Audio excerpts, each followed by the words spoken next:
Hey guys, welcome to the channel. No long intro today because we have too much to get to and some great guests to get to all of the BS with.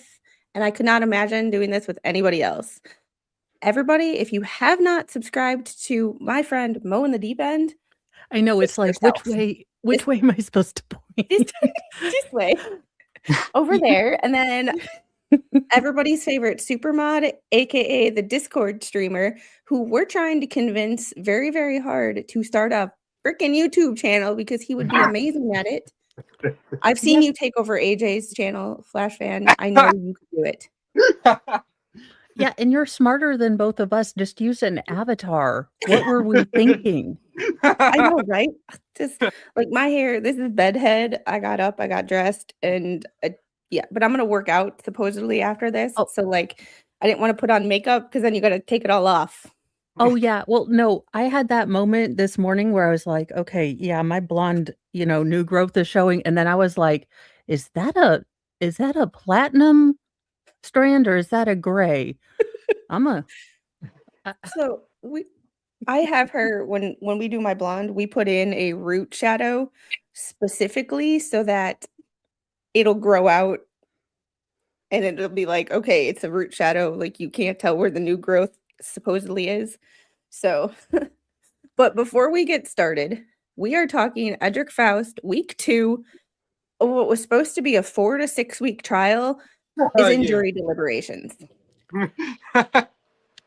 The defense rested without calling a single witness. I Weird? believe that's the judge's I fault. think so. Yeah. Today, we're going to talk about what happened this week, why we think the defense didn't want to do anything, and what it means for jury deliberations. But before we get to that, I'm just going to get to these super chats because if I don't, I'll forget. Jeffrey Montgomery, thanks for the $2 super chat. Happy Valentine's Day, Squid. Happy Valentine's Day to you. And I got flowers this morning, but so did the little. Ooh. The little and I got matching Aw. flowers. Mr. Squid lied to me and said that he had an appointment for a oil change, so he left the house and came back, rang the doorbell. I went to go get it and was Aw. like, "Why are you here? What? What's going on?" I don't And have then a thanks to me for Valentine. gifting the other five Squid Pro Quo memberships, I figured I'd give them away for Valentine's Day. And then Unhung Hero, thank you for the $20 super chat. Happy Valentine's Day, don't you know? Well, when are you gonna get your butt out of Illinois and come down south? Because yeah. And Unhung Hero, thank you for the 20 gifted Squid Pro Quo memberships. Holy crap. Holy Ugh. fuzzies. Unhung Hero is my resident turn the chat green person. Ooh. He's like from Baker's Chat, Brandon, who gets all those memberships. Yeah. But anyway, we have a few things to get to today. First of all, Flashfan, you've been streaming this trial. How was your week?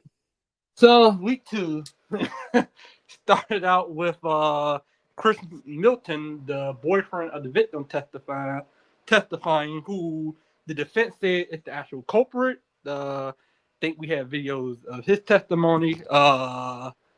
We had more DNA evidence. Witnesses testified to finding Faust's DNA, finding, I believe, the boyfriend's DNA, and inside the victim. I won't say where because YouTube friendly words. And we had the investigation into Faust and his interview played. So that's what we got. Then the state rested. They went home on Wednesday. They rested Wednesday. They didn't come to court on Thursday because Cruz's defense attorney's wife was in the hospital. Came back Friday. The defense was expecting to call witnesses. They were talking about sending out Zoom links, and the state came with all these motions and lemonade, as the closed caption calls it. The motion and lemonade to preclude testimony, witnesses testifying to alternative suspects, and the preclude them from talking about certain DNA evidence and stuff like that. And when they came back from a break, the defense said they rushed. she gave the instruction, and the state gave a closing 15 minutes. The defense went for about an hour and 50 minutes, and then the rebuttal went for about 2 hours. And the jury went home, and they'll begin deliberation on Monday. And there was a couple motions in here. Defendant's motion to or proposed request to charge, and then there's first amended notice of appeal filed 2/11 before a verdict is actually in. Oh, I don't know. That might have something to do with the judge. I don't know. I didn't hear them. It could be an interlocutory appeal. So those are appeals that would be or would happen during the trial. Now, typically they would stop anything. I don't know about if it's already in deliberation. Oh, okay. This was filed on the 11th, which was Wednesday. Yeah, so that's when the state rushed it. Yeah. Attorney Ahmad Cruz, which is the defense attorney, appeals to the Supreme Court of Georgia from the order of the contempt issued against him on February 2nd. Yep, that was day one. That was when he got the $1,000 fine. Yeah. sanction. Yeah. During opening statements in the case of Georgia versus okay. Because this is another thing where like Georgia, this is the same thing with the other case. Georgia lets me look at the documents, but I have to pay for them in order to download them. And it's just Georgia charges like $5 a page for their documents. And it's like, excuse me, sir?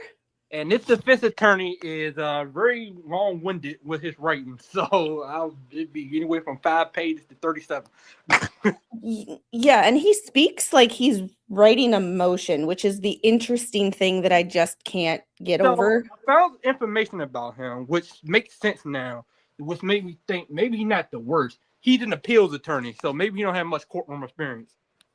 Okay, that makes...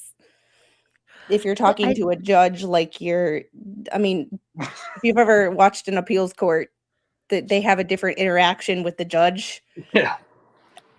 I will say it's interesting because everything else and I haven't been able to see any of this case other than, little bits and pieces, but you guys would have to be the only people I've seen who have been not glowing about the defense. And I like to call balls and strikes, so I'll try to do that. But I will say that, and we all see different things. So I guess. Well, I think the judge is unfair to him. Cruz isn't he's not the worst, I think, but he's not the best neither. I think the first impression of him was really bad, considering he was supposed to file things, and the judge even said, hey, I told you that if you submitted it, I would take it under consideration, even though it's late. And he still didn't do it. So I think from like an initial... People in my Discord server were comparing him to Brooks. I'm like, he ain't that bad. Yeah. No, so I think there is a level of... I think that, again, is it maybe a different generational thing? Because I have noticed, and if you guys want to see I can only describe as a millennial who was gentle parented as a child, a defense attorney lose their ish and try to talk back to a judge. In the Canero case, our Justice is a Process has a good kind of clip of it. But she's like, the court is like accusing me and using accusatory language and being mean. And honest to God, there are people in the comments like the judge is all mean. I'm like, no, you don't understand. The baseline respect you can show to the court is having your ish ready to go, to not lie. And when you have a fundamental disrespect by trying to lie to the judge to his face. Yeah, the one thing that you don't do is talk back to a judge. You don't have to like a judge, but like don't talk back to a judge because they have more power than you. If y'all think that's bad, y'all should go back on your free time and watch the Menendez brothers case, because back then that attorney and the judge went at it nonstop for 6 months straight. But if people really think that judge is mean, try growing up with this person, because like he didn't take shit from me at all. No. At all. This, by the way, this is my dad. This is So I guess I do have a couple questions as someone who hasn't watched the trial but has basic facts about it. Now, from just basic random media snippets, this young lady who passed away was like a college student. She seemed to have her life together. Mr. Faust, on the other hand, didn't seem to have his life together. So I do wonder how they intersected. Now, her boyfriend also seems a bit skeezy too. So I wonder how they intersected. the one thing that I have noticed from looking at his, at least in this county, I have still not been able to really research to find anything. He had warrants in like other states and stuff like that before 2001. All of the stuff in this county, though, did not start until after 2001, which was when this murder happened. So, interestingly enough, I have a theory from a psychological standpoint that if he did do this, I'm not convinced, but all of his problems in this county didn't start until after 2001. Yeah. So before 2001, he wasn't like, I think his first charges were aggravated assault in March 8th of 2013, or March 8th of 2013 was the first time I can find something. Yeah, Or but you would think if 2006. you've gotten away with something huge like this, you would. I always use my logic instead of not logic of criminals. But you would think you would keep your behind out of trouble in your own backyard if your own backyard you happen to take a piddle in. That is true. I mean, that's true. It's just things don't add up to for this, like from taking him and the facts of the case, just from looking at everything else that I've been able to see, I just don't, it just doesn't add up. Like, you can be a shitty human being, but being a shitty human being and doing a bunch of stuff doesn't make you an unaliver.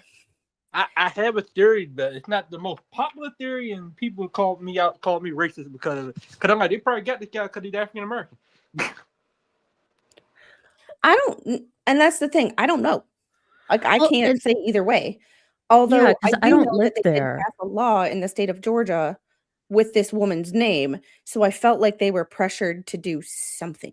Yeah, and Cruz did say that in his closing argument that it was intense political pressure to try this case. Well, So yeah, I guess I don't live there, so I can't comment as to yes or no, was he profiled? I guess I would again question how, for all intents and purposes, she's been portrayed in the media as a very straight-laced college girl doing right in life, how she came in contact with someone who obviously had a history, that kind of stuff. Because you would have to think that she ran into him somehow, and it just there's just certain things that just don't add up, and like That was the motion would have addressed if Cruz would have filed it, but he didn't. I don't know, like strategy. I don't know if he didn't have evidence, but he would have filed it. He would have maybe got to talk about potential if it was like consensual, if they knew each other, had dinner in a restaurant the previous night or whatever. But they couldn't talk about that because that'd be attacking her character. Oh, so yeah, I mean, and there are ways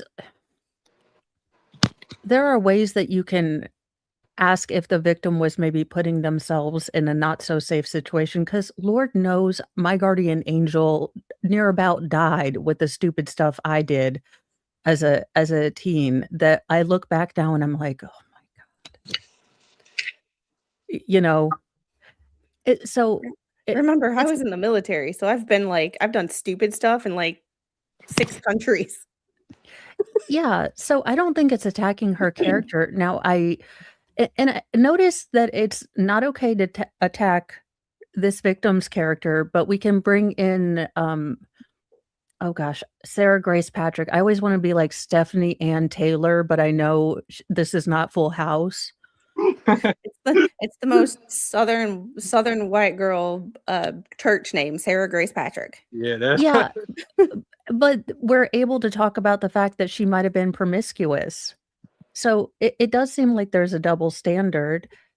apparently there's a thing called shield law where you can't testify about, or you can't attack the saying like you wanted to attract men, didn't you, or something like that, or Well, yeah, I'm not again, I don't think anyone should be attacked no matter what they're wearing, but there's did you go to a house by yourself alone, not telling anyone? Did you not meet in a public place? That I think are different questions. yeah.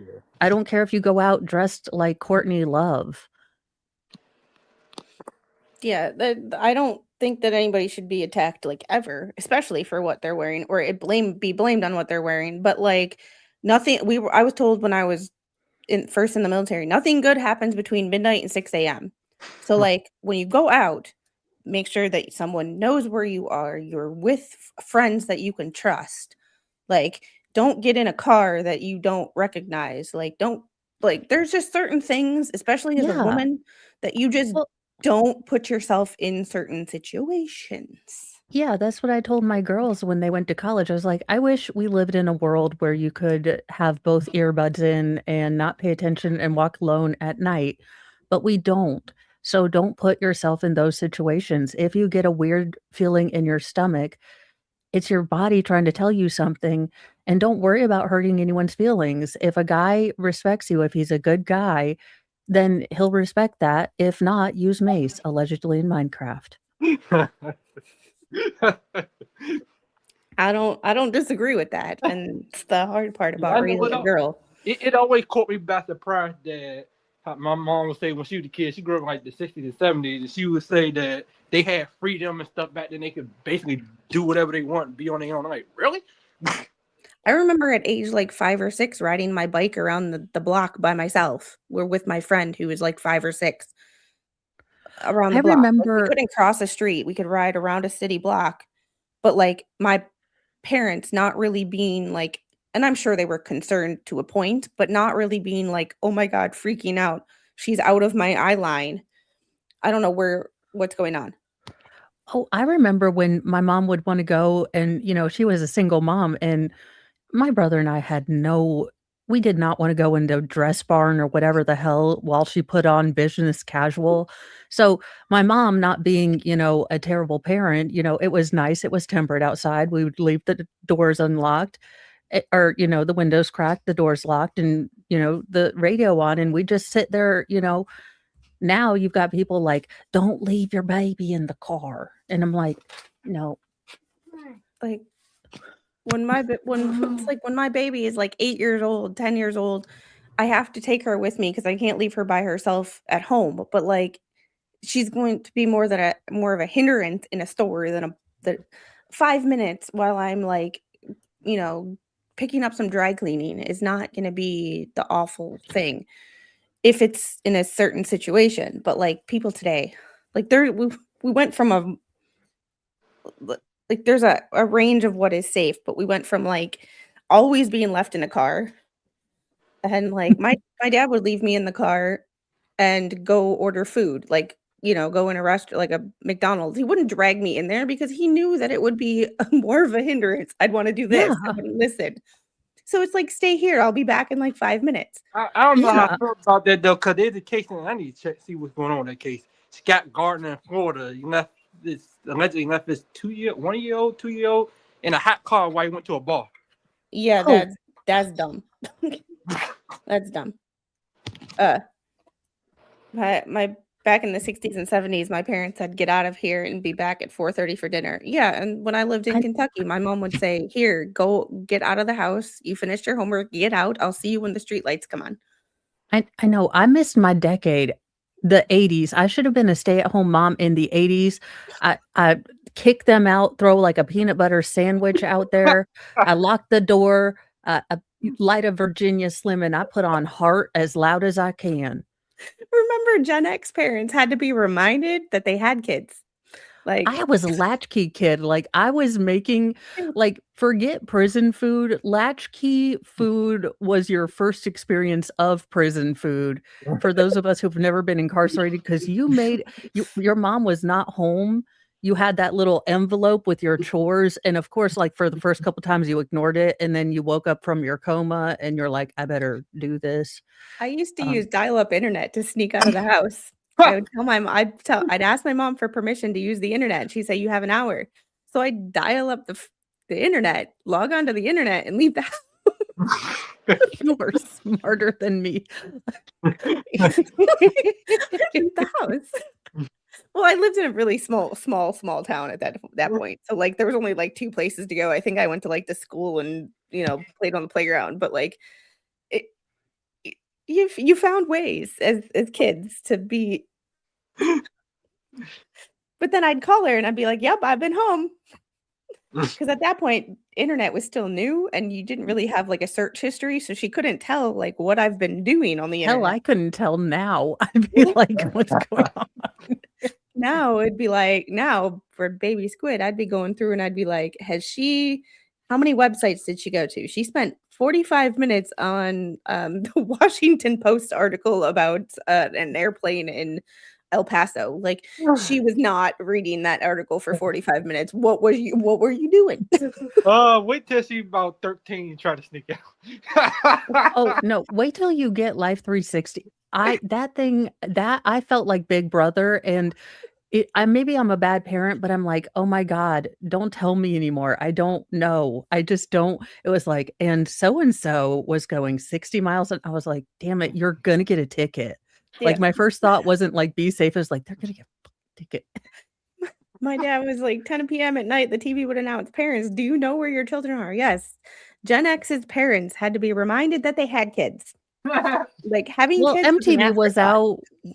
I mean, we were all a little distracted. Uh, alright, so what would y'all like to get into first? Kinda skipping over the, um, cross-examine or the direct testimony of the boyfriend? Uh, Whichever you guys wanna do, because I'll be doing, a speed watch on a Monday, so I haven't watched any of it. I'm actually thinking the DNA is shorter. Last time we did Okay. this, we were here for 3 hours, and Flashfan, I love you, but I can't stay here for 3 hours today. Oh yeah, no. I So just wanted to see if you wanted to watch it or not go, but I didn't know how much you had saw of it. no, it's totally fine. Last time we didn't even realize it was 3 hours, and I looked up and I was like, "Oh, we've been here for 3 hours." Oh, I know, I do that.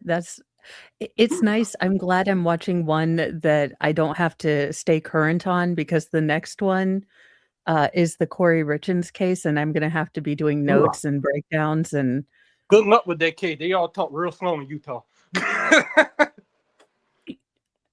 Oh my gosh, I thought we were into it. We're sort of into it. We're sort of. I have to do updates on the, oh my goodness, I cannot remember his name right now. My brain is buffering. Um, Florida State football player. Um, I just have to look at my state cases here. Florida State football player has some updates. Ethan Pritchard. So we have to get into that sometime this week. And I still haven't gone over the last hearing for Tyler Robinson out in Utah. So we're yeah, behind. I've got that. So I'm gonna probably on Saturdays, like how Nick and, Dave, I was like, "What's his face?" That guy, um, Dave did the, Jodi Arias. We'll be doing the reverse, so we'll be starting with the closings and then just basically following the state reverse with each witness and seeing if by the time of opening statements, they have proved it to me. I tried or I was listening to you yesterday talk about that while I was at the doctor's office. And I was like, that's an interesting way of doing it. And I kind of can't wait to see how that goes. Like, I'm Yeah, excited for that. but everyone wanted to get to watch this, so I gave my chat a, like, this or that, and they were like, no, we want to watch the Faust trial. This trial makes time disappear. Nick tried speed running one day to finish the day. We ended up further behind. Well, that's also because we have ADHD. Like, let's be real. It's part of the trial, and it's part us like squirrel. Like, this is so boring. But it's also like I haven't talked to you guys in a while. So sometimes when we get on stream, it's like, hey, oh, by the way, I'm doing this, and by the way, I'm doing this. And it's good to catch up too. So sometimes when you get friends and people who get along very well on streams together, it's like you're gonna get sidebarred. Like you're going to. Like, welcome to YouTube. Like, if people don't want commentary, there are links for the, you can watch it on Law and Crime. Unfortunately, Law and Crime has bought Court TV, so that weird plasticky Ken guy is going to be everywhere. Plasticky Ken guy. Oh my goodness. All right, I have to figure out if I have an overlay. I don't. Oh, maybe I do. Nope. That's for my my documents for the documents I have to pay for. I put an overlay on them because people were stealing, like, screenshotting my chat and documents and like posting the documents places. And I'm like, does anyone wear sweaters in this trial? Well, it's Georgia. It's from the Canero trial. Paul wore these hideous sweater shirt. To be Mr. Rob or Mr. Mr. Rogers or like he looked like Cartman trying to pretend he was Butters. So like if someone with the personality of Cartman was trying to be likable and innocent looking, that's how he would have dressed. He had the affect of like a brick wall where it was like, it shows something, whether it's his contempt. Daughter started giggling during closing statement. It was the weirdest effing, like the whole family's crunked if you asked me, but are we sure that it wasn't her who did this? Well, the defense out of nowhere for their 400-hour closing decided to posit that there were two people. Now, shouldn't that be something you brought up during your case? No, they brought up. So I do need to do a roast sometime this weekend. They brought in the cavalcade of the weirdest looking people that you will see outside of a sideshow in your entire, like, I was like, am I in my locality? Because I have seen hillbillies like this. I have not seen people from like New Jersey. I didn't know New Jersey had hillbillies, but we found them. I wanted to follow the Canero case, but then I looked over and it's like day 16. I said, forget it. And this trial was originally supposed to be 4 to 6 weeks. Yeah, I was mad, but then they like, we rest on Wednesday, and the defense like, we rest. I'm like, oh well. And Unhung Hero, thanks for the $5 super chat. Once the wife and I can get and stay pregnant. Well, there's been some things. To Tennessee we go. Good luck. I hope everything this week went well and that she can, when she gets pregnant, she can stay that way. So. Go on. I'll be there in just a second. All right, I'm gonna start this, and then I got to get the. I'm not sure if this is direct examination or this is direct. I don't know. This is we're gonna do the DNA. Yeah. Okay. The state calls Agent Elizabeth Bigham, who has already taken the stand. Ms. Bigham, will you raise your right hand and take a note? Do you swear or affirm the testimony you'll give to the court today will be the truth, the whole truth, and nothing but the truth, so help you God? I do. If you would, please state and spell your name for the record. My name is Elizabeth Bigham, Elizabeth Bigham.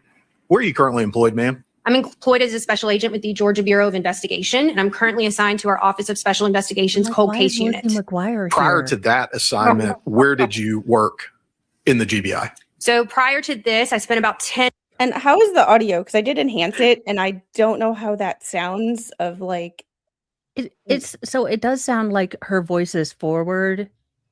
So you're not getting like this background. Is what it sounds like if I turn that off. Maybe just under 10 and a half years at our Child Exploitation and Computer Crimes Unit, where I worked cases involving the online exploitation of children, child sex trafficking, and child pornography cases. And then prior to that, I was assigned to our Athens field office for about 6.5 years. And I worked general investigations to include anything from homicides to aggravated assaults, thefts, child molestations, etc. Thank you, Before you Janet. worked for the GBI, did you have any other kind of law enforcement experience? No, I did not. Okay. And when you become a GBI agent, what is the training process to become an agent? So it's changed over the years, but back when I went through the academy in 2007, it was a 14-week basic GBI academy where we did everything from learning law to learning how to write search warrants, emergency vehicle operations, shooting, etc. And then after that, we did a 2-week undercover narcotics school. And then we were sent to our respective field office and we were involved in a field training program. I don't remember how long it was. It varies because there's basically a field training book and you have to check off certain things. There's so many interviews you have to do. You have to fingerprint someone. You have to do all these different things. So it can vary in how long it takes. So but like I would the say on Girl average about 6 Scouts? months or so. And then you're Pretty much. Pretty much. Also, undercover narcotics training in 2 weeks, like after Yeah. 2 weeks, you'll be able to go undercover with the Hells Angels. I somehow feel like it should probably be more than 2 weeks. Oh, speaking of Georgia law enforcement, on the way home yesterday, I was on a 2-lane bypass around my town and was tailgated. And I mean tailgated. Like I could not see the grill on the front of this Georgia State Patrol car. And like I'm 50 feet behind the car in front of me. Like I am not going any faster because there is nowhere to go. Like, and he passed me up and like literally did this. Like he was looking for me to do something. I've never wanted to flip off law enforcement in my life until that moment. But like I looked at him, we got to the stoplight. He pulled up, or I pulled up next to him, and I just did this for the entire time until that light turned green. So I'm like, where the F did you want me to go? I can't scoot over because there was a car in the other lane. I can't go faster because there's a car in front of me. Like, where the F did you want me to go? And the fact that he didn't just pass me, like he did I'm surprised he didn't give himself whiplash as fast as he turned his head. I mean mugged his ass the entire when we got to the stoplight and just did this the whole time. I love it because my town has a speed trap, and if you don't know it, as you get into the town near the school area, it goes from 45 to 35 to 30 very quickly, and the cops hang out right there. So I'll usually have a line of people because I'll start slowing down because I'm like, I don't feel like getting a ticket. And you will have people, and I'm like, oh, please, someone try to go around me. I would love it. The town I lived in before this was like that. So he passed me up, or like it went from 65, 55 to 45 within like a mile. And like I got pulled over there before I moved to that town. That's where I got my only speeding ticket in Georgia, was in that town. And then we moved there and it was like, oh great. But people will pass you up and it's like, oh God, I hope there's a cop right there, because there's a cop 99.9% of the time that sits right there. Yes. It's like, why the one time? Like, come on, they have to get their it's a small town. It's got less than 3,000 people. Yes. They need their revenue. And then the one time you get there and the cop's not there, and you get behind the one person just for some reason refusing to do anything but the speed limit. And you're like, ma'am, I understand that your Chrysler New Yorker is pristine 1984, classic. Could you possibly hit the gas pedal at any time? Like and even the cop told me, keep it like 10 or below, like 10 over or below. He's like, you get people that are like 1 mile under. Like, you realize you're going to get a speeding ticket because everybody speeds through here, and you doing 1 to 2 miles under the speed limit is like the glaringly obvious. I'm not doing anything wrong, officer. Yeah. Now they got street cameras. They take pictures. They send you a big fat ticket to your door. Yes. All right. This woman is just like, she smiles. She does the Amber Heard where she smiles and looks at the jury every time she answers a question. She's just, I wish they had given her something to make her look taller. And then she's just Lizzie McGuire to me. I don't know if it's her voice pitch or something, but I'm just like, oh, no, I don't take you seriously. Yeah, Sorry, she I'm does sure think you're that really good Lizzie. at your job, but Could you imagine her undercover yeah, that's what I'm narcotics? saying. I'm just like, oh my God. So, like, are you a crypt or a blood? Because I was supposed to ask before you were here. Um, anyway, so like, do you like Eminem too? And this is supposed to be, I think, the lead. I don't know if I think she's the modern day lead investigator, the one who dealt with Faust and Chris Milton in 2023, 2024. Yeah, she doesn't look old enough to be. Although those wrinkles on the top top of her head are starting to show, so she's probably like early 40s maybe. But and the dark circles, man, is that a cop thing? Well, so if you have more sunken in eyes, you should really not do dark eyeliner on the bottom, especially after your emo phase.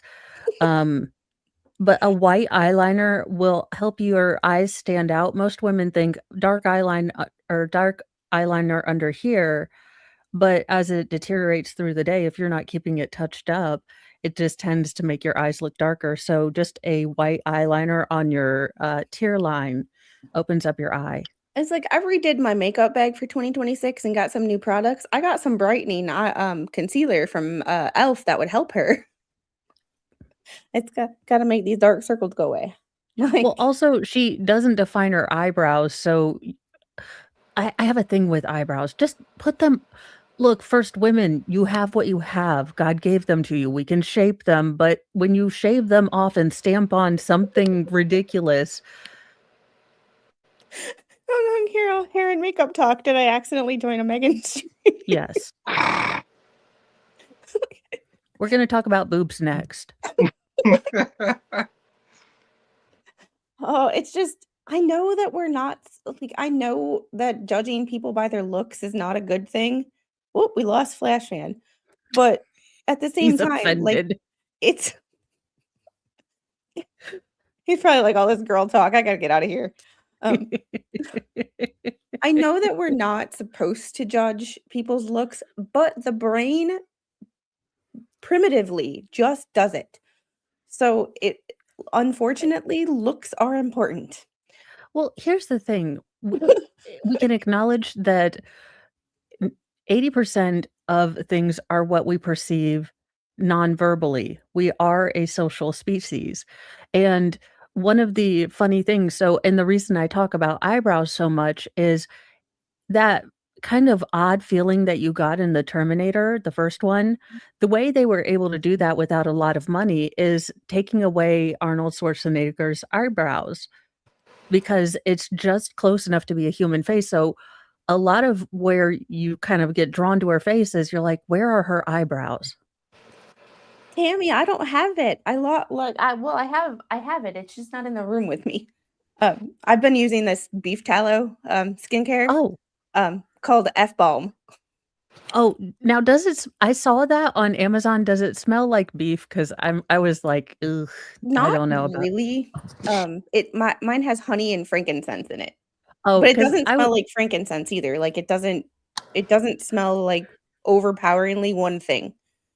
The only thing then I was like, but if they sold bacon fat, I'd be like, does it smell like bacon? And I'd be okay with that. See, wait a minute, frankincense still exists?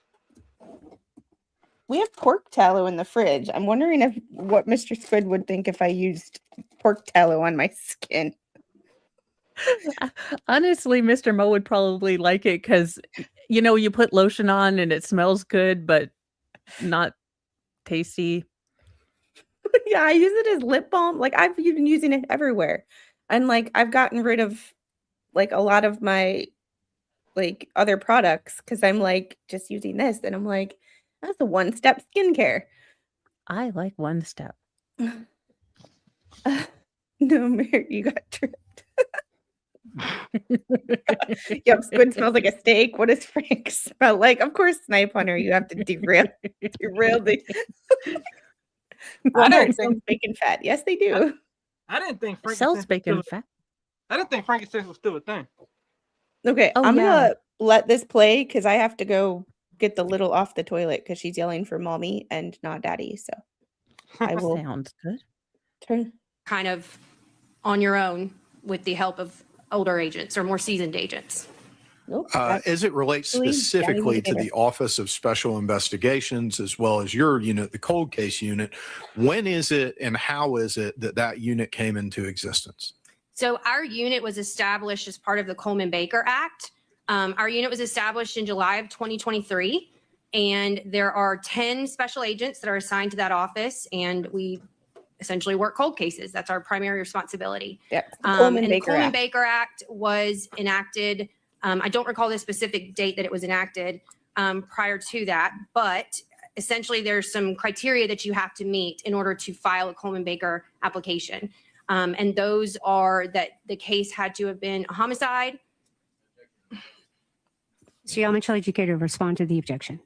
Your Honor, it goes back to this witness's training and experience. Yes, sir. The problem I had with this is I don't know if the jury knows that they named a law after her. And now he's basically introducing to the jury that they named a law after the victim. Yeah, that's gonna make it even more personal if they. I don't remember if they knew on that. Have they done like the or if they're how did they present the medical examiner evidence? Because I know that this was a particularly brutal crime. Were they very graphic about it, or was it more professional? So they talked about it. Here's the problem I had with like that and the DNA evidence stuff. And I watched the video Moyer did on YouTube. That the video like DNA won't save this case if the jury doesn't understand it. They have all this talk about 1 in 800 quadrillion, just 8 followed by 26 zeros, and they didn't really explain what it was. And the lawyer's like, they're not going to understand it if you don't have like demonstrate like graphs, charts to demonstrate or explain. Just saying a bunch of numbers, they're not going to understand it. So that's what all he really did was. Then he talked about the DNA swabs and the stuff that was found, and didn't really give context to it.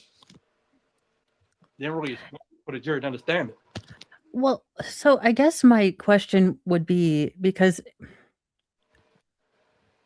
to strangle someone is a really up close personal kind of thing. Now, it doesn't mean that strangers don't do this to each other, but the burning in a separate area, that strikes me as, I don't want you to be found anywhere connected to me. And it doesn't seem like something that you would, if you're Mr. Faust, why don't you just leave? If you haven't really left anything else, why didn't you? Was it a robbery or something? I guess. They charged him with robbery. I don't think they proved it. They charged him with, oh, come on, please work. I think it's burglary. Because isn't burglary the act of breaking in the house and then robbery is taking something from the house? We know that there was a window screen missing, and there is a window screen missing. So I'm guessing that's what they're saying burglary at. That he okay. I had all the charges up, but when you don't mess with, how you don't mess with websites. Oh yeah. And then they default back to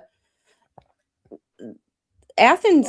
Clark County's website is very testy.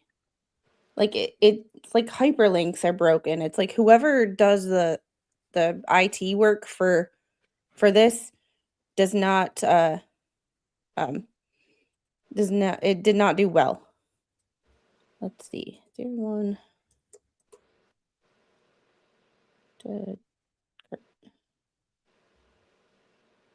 did you do 2226? He was charged with 1 count of malice unaliving, 1, 2, 3, 4 felonies of felony unalivings, burglary in the first degree, aggravated sodomy, rape, aggravated assault, aggravated sodomy, arson, and firearm or knife possession during a crime. So she was both shot and stabbed? I think she was stabbed, but it's possession of a weapon during a crime. Oh, okay. They write it out firearm/knife. So Okay. it's either one in this case. State lost the screen. It was at the scene in its place. And this is where I think the state just did. I just think this was political pressure. Yes combined and with no, bad because science. it doesn't make sense to me. Not that politics does, because the worst thing a politician can do is solve a problem, because then they, don't have anything to run on. But why, if you're going to make a cold case, unit, go with cases that can actually be solved. This one might be a popular one because of the gruesomeness and everything, but don't bring this case until you can 100% prove who did it, because you are gambling with the only chance we have to find justice for this young woman. Because I don't care if she, met people at bus stations and did all sorts of whatever, she didn't deserve to pass away like she did. And if Mr. Faust didn't do it, he doesn't deserve to be charged with it just because he's convenient. So I don't know if they're charging him because his DNA sample was also found in an area where the aggravated sodomy charge comes from. And so this thing, it's him and Chris Milton's DNA found. And that's why I guess the state is saying that Edrick Faust was the one who did it.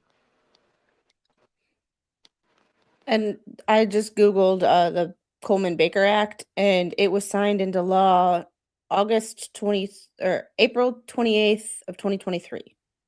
Okay. Yeah, I don't know what Coleman refers to. I need to look that up. It's a different Rhonda Sue Coleman is the other cold case victim. So it is basically a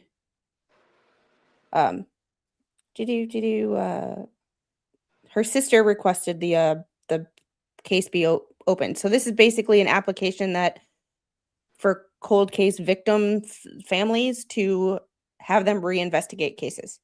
Oh, when you get a chance, I sent you the video of his interrogation or his interview. It's only like 40 minutes. Awesome. We might have to do that later this week. Okay. But it's just Bennett is Coleman was killed in 1990 in South Georgia town of Hazelhurst. Oh. No idea where that is. Coleman-Baker Act gives crime victims' families, oh my dyslexia, a look at cold case files if 6 years have passed. It would also force law enforcement agencies to have a system to accept such request and reinvestigate the case if the families call for it. So there's a quick synopsis of the case, or the mouth sodomy not backed, or other suspect DNA only in backed. Yeah, the hey Sleepwatcher, how are you? The backdoor swab was Milton only, which is like just none of this just adds up to me. Something's hinky, and I just can't put my finger on it. Well, you would think you would have it. It's uncomfortable, but it wouldn't be uncommon or, out of the realm of possibility if she and her boyfriend broke up and then they got back together, realized maybe it wasn't a good idea again, break up or, on a, so that, and then it's not, out of the realm of possibility that maybe she met someone else and did the same thing. But you would think before you go to trial, you would have all of this ironed out. Maybe you don't dig into it very deeply, but you do know the answers to these, because you would think any defense attorney is going to say, okay, so you're telling me that this woman who is recently broke up met this random guy, from the wrong side of the tracks with a, track record 10 miles long. Actually, that would be for the state. But it doesn't make sense. And with the state opening statement, when they started, there was little talk about Faust. They focused on the boyfriend, and I remember. I think I watched Russell screen the opening statements last Friday before last, and he's like, they focusing a lot on this Chris guy and not enough on the defendant. It's one of those situations where when I started watching this, I'm like, okay, when you first hear about it, you're like, okay, they tested new DNA and they found somebody. Okay, that makes a lot of sense. He's probably guilty. Innocent until proven guilty, but you have thoughts. And then the more that I haven't been able to watch 24/7 of this. It's been like 15 minutes here, half an hour there, stuff like that. But when you started watching it, it was like something's just not kosher here. And it's like, I know it's Georgia and nothing's really ever kosher, but something's just hinky and I can't put my finger on it. And Well, this would be the second time Georgia tried to bring a cold case. Yep. Now, that was Wolfenberger, but they also did a poor job with that. So are you really doing anything of use if you make a bunch of these cold case units, but they bring things to trial that aren't going to win?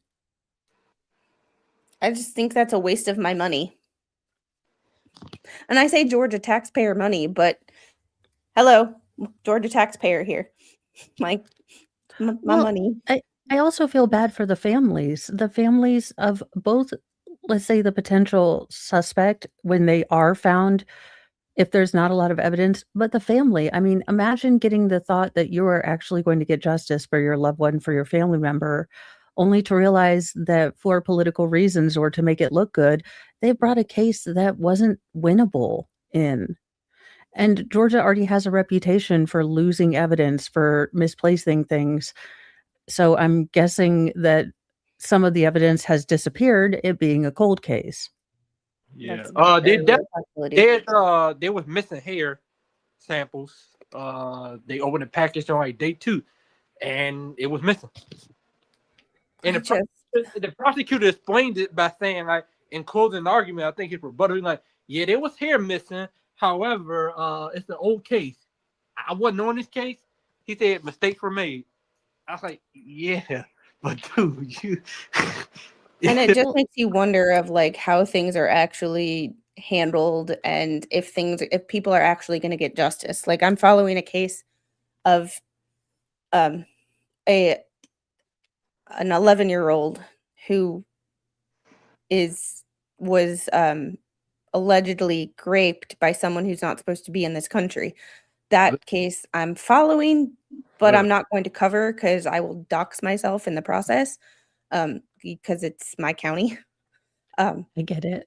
So, but if that case actually goes to trial, Lord knows I will be in that courtroom as much as I possibly can, because it won't go to trial until the little is in school. And oh yeah, I'm registering her for school. Fucking big ass pain in the ass. Like big old pain in the ass. But that's a sidebar. But she'll be in school at that time for at least a couple hours a day. So I might be able to fathom seeing this trial. What I will say is prepare yourself, because at least on stream we don't get to see the pictures and testimony, and we can go off screen. I don't think the judge is going to like it if you do want to. Yeah, it's the kind of thing where this child went to this 11 years old. I'm not sure exactly. I think that's middle school now, but went to the same elementary school that the little will be going to. Kind of a situation. Oh, good Lord. Yeah, I don't think the judge will probably allow cameras in cases like that. At least I hope not. That he will. Like, we're at long crime streaming. I hope not, because. Well, I would think that Law and Crime would be likely to stream it, just because, regardless. And look, I think both sides of politics suck. So let me put that out there. But regardless of what side you're on, immigration is a hot button topic. How do we fix it? Does it need to be fixed? And this feeds into one narrative of that, which is not everyone who comes here is a good person. And that's not to say that we don't have shitty people here. Oh yeah, no, but we already have our own shitty people here. So kindly, keep your own shitty people, other countries. Yeah. So I did think when I'm president, I've come up with a plan to make peace with Canada. So hear me out. You guys can take California. We take Alberta and anyone else who wants to come in. It's an even exchange. What do you think? Sounds good to me. Because everyone in California, look, I know there are Republicans out there, but look, y'all, for a small, small price of, well, escape from California without Snake Plissket, we can get rid of almost 90% of the crazy. Go with me. And then when they when they default and it becomes like Hunger Games, the island, we come back and we institute martial law. Yeah, they can have the people who don't want to be in the U.S. Yes. Yeah, they can go learn my country or whatever it is. I'm like, I don't remember. I'm so bad. I'm like, what the hell is the Canadian national anthem? I'm like, Canada. Yeah, I was like, I know it's "Oh Canada," but I don't know what else it is. And Tree says nothing graphic shown in this trial. Ruling stopped anything being shown by media, so you are safe with images in this trial. I will say, if you do want to check out the Canero trial, that my coverage of it, I tried to keep everything off the screen. But if you're just going to watch Law and Crime, during medical examiner pictures, they show pictures. I don't know how they did Crazy. or why they did. Some judges allow it. I mean, it was the For case some reason, a couple of years ago they allowed it. And this just goes to one of those situations of like YouTube terms of service for channels like Law and Crime or networks that have YouTube channels. It doesn't matter to them, but you or me, we're sitting here saying unalive and grape. Like, yeah. What I will say is that they showed only what they had to, and it was all cleaned up. Now, as far as the younger victims, you did see, like an arm. But I was really shocked that they showed the adult face. I was like, Jim, good. Because I'm over here just sitting, and I'm like, holy shoot. Did not expect that. There was an Iowa trial. I think it was Squid's first trial, Tyler Daisy, a couple years ago. Oh, yeah. And they showed the dog. Hand. I'm like, okay. Well, they showed the dog. Yeah, that was. Tyler Daisy was accused of convicted now of unaliving his mom and her dog. And they showed pictures of the dog. And I'm like, nope, we gotta skip past that. Yeah. They showing separate fingers, and I'm like, come on, man. Yeah, it's really weird because sometimes, and that's what I had to tell people, hey, there are channels, I am not judging anyone, that do like that. And if you like that, that's okay. But my channel is going to be kind of more casual criminalist, CSI, not Saw.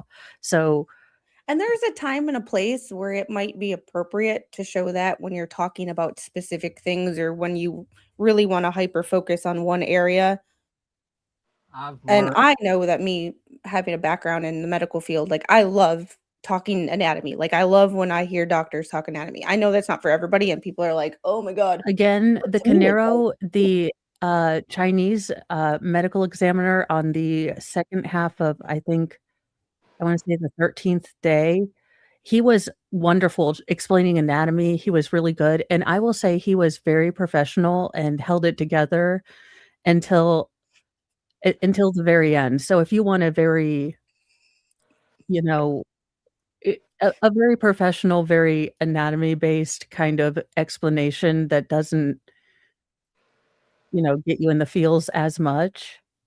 So there's just two comments I want to address before we get back into this, but Snipe said, I was worried if I ever got T3 and Squid together, what we would talk about. Not worried now. We'll find a 2-minute video and we can go from there. That's accurate. And Gail said, Mo, go back and listen. You are not simple anything. Fair point. That's what my therapists say. And I was like, no, I just have a lot of diagnoses. There's a difference. And hey, Ketchup Man, how are you? I've been able to catch some of Ketchup Man streams, and can someone put Ketchup Man Hines' link in the chat too? Because he also covers trials a lot and does a really good job. And I just haven't been able to catch every single one because he usually streams at the same time that we are having family time, which is like, yeah, we're like 30 seconds into the video. Yeah, we haven't even gotten into this stuff yet. So Welcome to EFAP, the trial stream. And this is why it's a recap and we're discussing and we're not streaming the trial, because streaming the trial, this would be a different situation. But this is just a recap and our opinions. Discord, even though I don't have to pause this much in Discord, like I have to stop myself every 30 minutes from because I want to yell. I'm like, read that. And speaking of trials, I just got a notification from Court TV. Jury selected in Colin Gray's murder trial. So there's another Georgia case.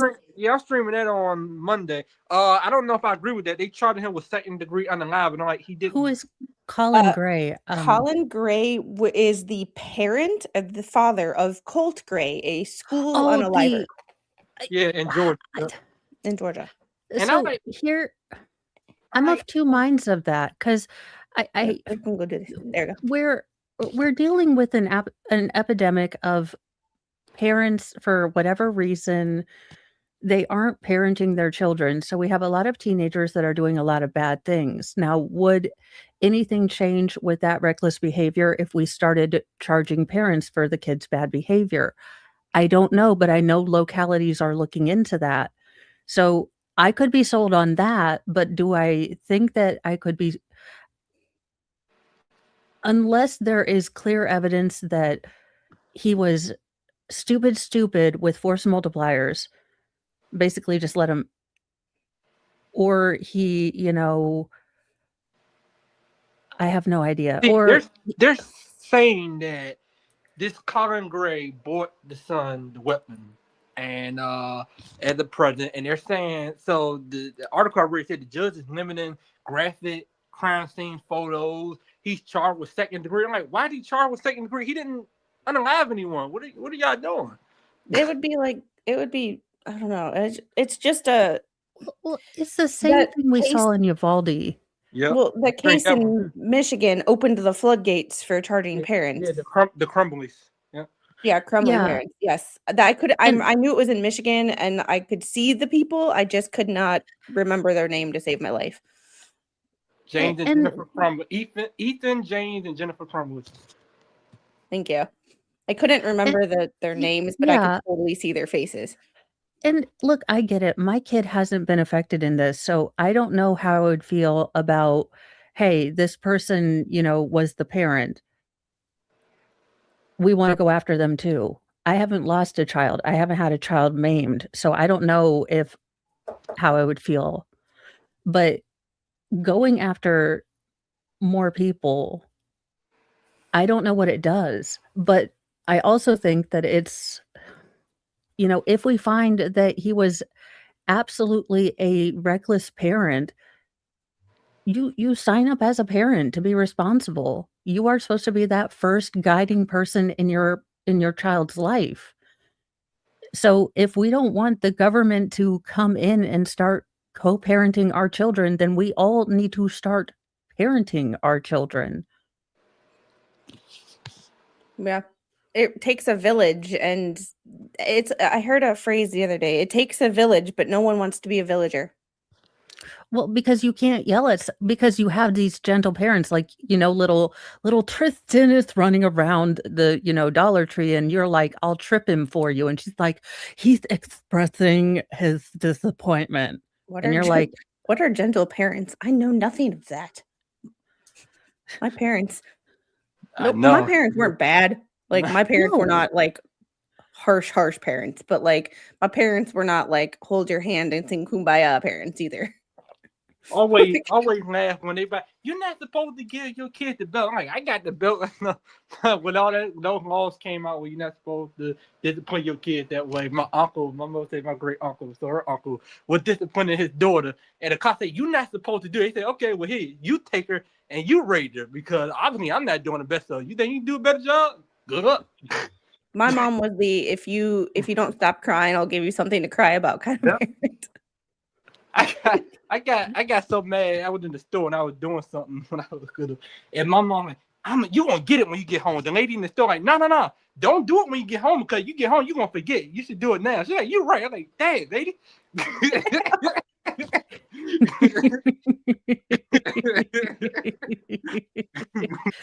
All right, we are going to get back into this video though, because I'm curious about, this is a testimony that I did not see. So I don't know. It's just her cross examination. I don't know how long her testimony was. I hope it's in there. Okay, I'm going to overrule the objection. You may continue. You're not sharing the screen. Agent Bigum, You do. I remember. just started in on talking about some of the statutory criteria for making a request. Yes. So the case had to have been a homicide, had to have occurred after 1970. It has to be at least 3 years old, for lack of a better word, or cold, if you want to call it that. There are some criteria that indicates that it has to be, or it has to have been investigated by a GBI office if you're requesting the GBI, but also you can request the police department or sheriff's office. That was the initial investigating agency, under the same thing. And that the leads and all of the kind of probative leads have been exhausted, and there are really no suspects at that point. And that's kind of the criteria that you have to meet. I don't think anybody really cares about the Coleman-Baker Act. I'm just curious about what you found that makes you think that this person is guilty. I really, like, not that I don't care about cold cases, but like, that's not why we're here. That assignment, more generally. But they didn't. I doubt what they would have talked about that Massachusetts one, but they didn't. It was a Massachusetts cold case from 1986 that was supposed to start this week, but they ain't talk about it. So, and that's the thing too. Like, you want to cover a case, and then all of a sudden it's like, oh, it's not being streamed. Well, you know, that's Salem, Massachusetts. I don't think I've never seen anything out of Salem before. Massachusetts is just interesting. Ate up. Unique in the sense that Athens Clarke County Police Department had an extremely large case file, and GBI also had an extremely large case file. So it took a minute to collect all the files, get all the Athens stuff, get all the GBI stuff together, and kind of mesh it all together to figure out where we were at and where we needed to start. And you mentioned an extremely large case file for ACCPD and an extremely large case file for the GBI. How did the volume of this case file compare to other cases you had worked as either an agent dealing with the sexual exploitation crimes that you made reference to, or prior to that when you were an agent working homicides, aggravated assaults, et cetera? Ms. Young, would you like to respond to the objection of relevance? I think it goes directly to the amount of information that Agent Bigum had to review and digest as part of her work on this investigation. I'm going to overrule the objection. You may continue. So our GBI case files, before we went electronic years ago when we used to print everything, they're generally about an inch thick. And if I'm not mistaken, there's 25 or 27 of those at the GBI office in Athens. So there's about 27 volumes. We called them a volume, and they were generally about an inch thick. And then the Athens file, if I'm not mistaken, was about 15 4 or 5 inch thick binders of just paper and printouts and things of that nature. And then there were also multiple boxes containing various pieces of the case file. And we kind of had to get it organized a little bit. And that's just the paper associated with the case. Is that correct? Yes, I would say it was about 20,000 pages or so. Is it important to review the physical evidence in the case as well? Oh, absolutely. Okay. And so is that something that you did as part of reviewing the case file in this case? Yes. Agent Howell and I, in December of 23, spent a few days over at the Athens Clarke County Police Department going through every single piece of evidence that they made available to us, which was, my understanding, was everything but one piece, which stayed in the evidence room but was accounted for. And we inventoried it, created a spreadsheet to help us follow it, because the Athens evidence had been through, I believe, 3 iterations of an evidence program. So we wanted to ensure that, you know, the barcode it was given when it was first taken in 2001 matched up to what barcode it had now, and it all kind of stayed consistent. We wanted to see if we had any missing evidence. We wanted to see if there was anything that was unaccounted for. So we spent days just going through every piece one by one, documenting it and ensuring that it was present and where it had been and things like that. Okay, so you did your job. Like, so you did the bare minimum of your job. Yeah, I guess I want to hear, I looked at leads, not I went through 15 binders. I don't know. It's just not compelling. I mean, and we're almost 10 minutes into her being on the stand, and she literally hasn't said anything that goes into why this person is the person who did it. And it's like, I understand that you have to have a foundation and like you want to establish credibility, but like, yeah, that's kind of what it's boring, and it kind of tells me from the get-go, as someone who's watched trials, that they don't have a lot if they're spending so much time on this filler. Normally, you can tell when a prosecutor has something, or at least, a lot of something, because they are in a hurry to get through this CV. They're like, "Okay, yeah, you're a DNAologist. Like, let's get through this." Usually you see the state acting like, may there be a stipulation to the expert's qualifications. They don't none of that. Say them hours, them talking about their qualifications. But is the trial spent mostly on the boyfriend, and you charging this Edrick Faust individual? Yeah, you don't probably have much of a case. It's just like, yeah, we had 15,000 and it still took you 21 years to come up with a suspect. Like, well, yeah, I guess that's kind of what I want to be hearing. If this is the lead investigator over the case, I want to hear, okay, so I came into the case, this is what was known, was Faust, no, not right now. Was Faust always on the thing? How did he, or if he wasn't, if he was new to the investigation and you found him as a lead, what made him, a suspect? Yeah, he wasn't back in 2001. The DNA stuff apparently linked him in 2023, early 2024. He was arrested in May of 2024. So I don't know how they say that he was in the neighborhood. Cruz's argument, the defense attorney argument, is that there was multiple African American people walking through that neighborhood. And it's just one of those situations of like, and I know DNA changes, but like, tell me how it changed from 2001 to 2023. Like, what about it? Like, what about the science changed? Hey, we weren't able to test this way, or we weren't, we could only match. We needed a sample size of this big back in 2001, and the technology has gotten better where we only need a few drops of a sample now versus a milliliter. Yeah, and I would want,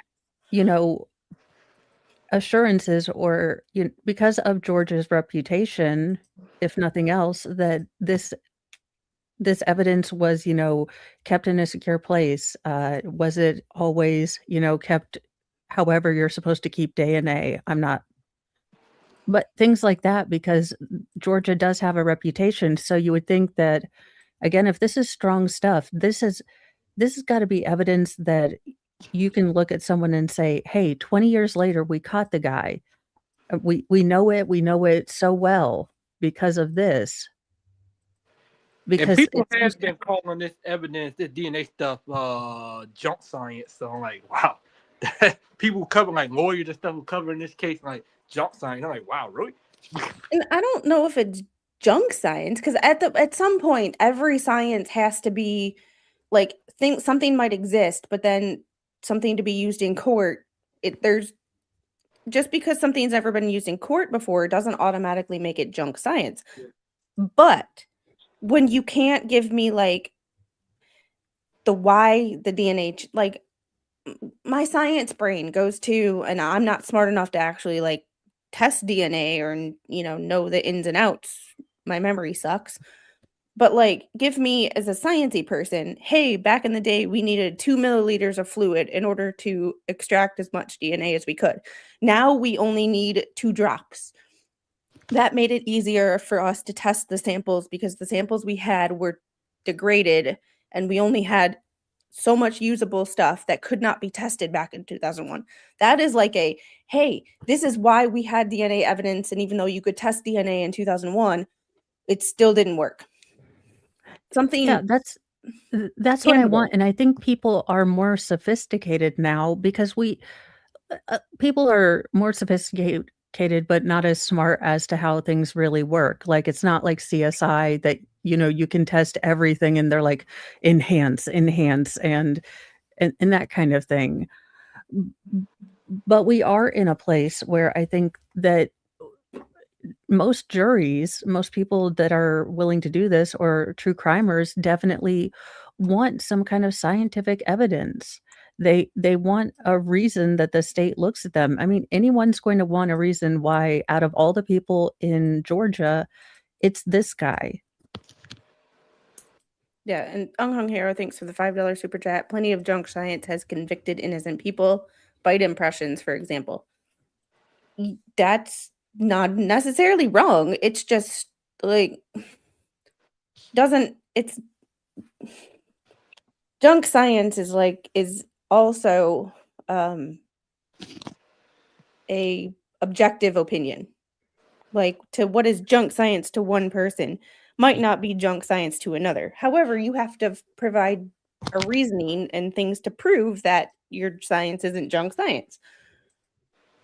And I just don't think that when it's taken you this long to get into, I don't care how big the case files were. I don't.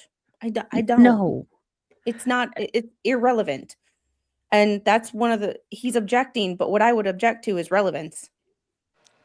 I definitely wanted to see what they were the case a couple months ago. He took a plea deal. Dude got arrested in Nebraska for a case unalive that was committed in 1969. Like, what evidence do they have? What are you doing, dude? 70-something years old. They're like, we got evidence. We got 4 volumes of evidence. I'm like, what do you have from 1969 when DNA wasn't really a thing? Well, even before DNA they could test it, they still took it hoping that the science would advance. Yeah, and that's the other thing is that with short tandem repeat and star mix, we're going to get the time that we got like solo or one person samples is a thing of the past, pretty much, because now it is so sensitive that touch DNA, random DNA that we come in contact with is also being found on these samples, incredibly small samples. So it's not the DNA of the past where it's like, oh, we found, this and nothing else. We found what we were looking for and we're done. Now there needs to be an easier way to explain to the jury and to a layperson what exactly has changed, why you can say this now versus, why are there mixtures all the time now versus, CSI will show, oh, it's a single person. And Tammy says locally this week, I'm assuming, and correct me if I'm wrong, this is Royal Canadian Mounted Police charged a 65-year-old for a 1997 essay against a woman whose children were present. Oh. I mean, yeah, it was more difficult years ago to separate out different substances and multiple contributors.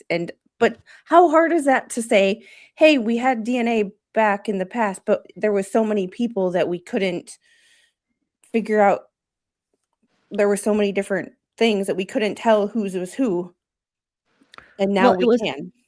Well, it was more that you had to find something like the size of a quarter pretty saturated in blood, so you would only pick up that big one. Now it is, oh, well, they can also pick up the skin cells on the genes too. So it's good in a way, but it's also more complicated to understand. And the verbiage that they have to use in court, 27 quadrillion % more likely to be included than excluded. It's such cumbersome language. And Haley brings up a good point, because also maybe he wasn't in the system at the time. Because in this particular case, or this particular defendant, he has a huge long rap sheet, but in this county, none of his problems are until after January 19th of 2001. So when this unaliving happened, he may not have been in the system. Yeah. At least as far as Georgia is concerned, because I think he was in like other states. I think he might have been in like Florida. Haley looked it up, so she could probably elaborate on it. She wished in chat, but I believe he was arrested in like Florida and some place in, I don't know. He was arrested for the stabbing a month after, though. Yeah, he poked somebody apparently in the neck in February of 2001. So just a couple of weeks after this unaliving took place. It must have been in a different county, because I didn't catch it here, but that Just because I didn't catch it doesn't mean I'm open to being wrong, because it's happened before and it'll happen again. Well, does he have a history on that long rap sheet of violence against women and other essays? Not other essays. We were kind of going through it, Flashfan, last week. Yeah. Do you remember anything in particular? I don't think it was. I thought It's a lot of probation violations. and drug possession and stuff like that. There was an aggravated assault, but that he pled guilty to. Yeah. But And he appeared before the judge multiple times too, which could indicate. Yeah, he first appeared in front of this judge in 2021. No, 2019 is the first time I'm seeing for a lot of probation violations.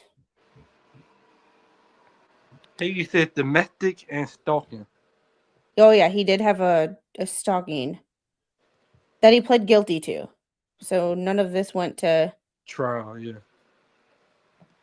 driving while license suspended multiple times. Probation violation. Probation violation. He's consistent. Obstruction of officers. A misdemeanor. That was in September 19th of 2015. So he's no saint. He got some. He's not a saint, but just because you're an asshole doesn't mean you're an unaliver. Like, that's the thing. There's a difference between, you shouldn't lay hands on anyone you're in a relationship with, but there's a difference between getting in a fight with your girlfriend and going into some random person's house, SAing them and strangling them, then taking that body somewhere else and lighting it on fire.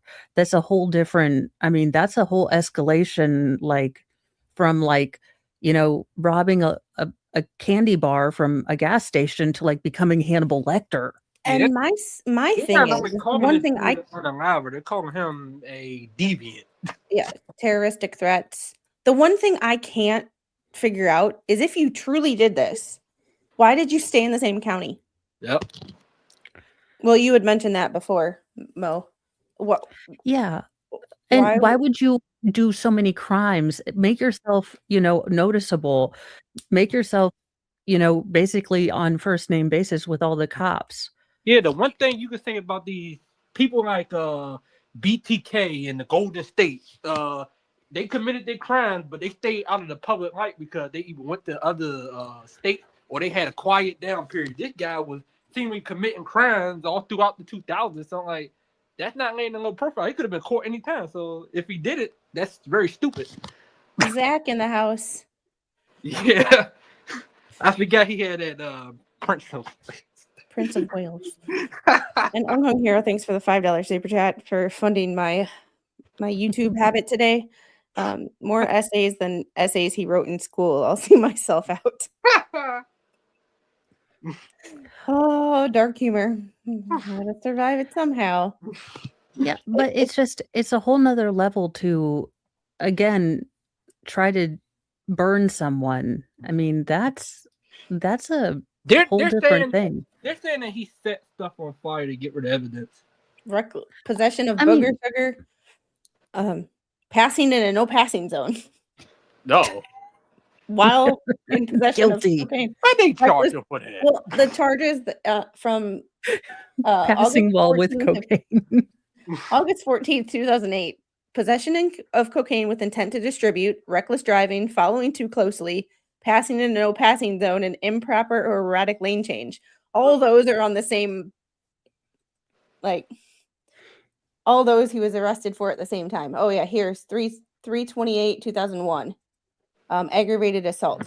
Okay, March 8th. Okay, yeah. So that'd be almost that's a month and a half, almost 2 months. Sentenced to 6 years confinement to be served on probation upon service of 1 year. Credit time served since February 8th of 2001. So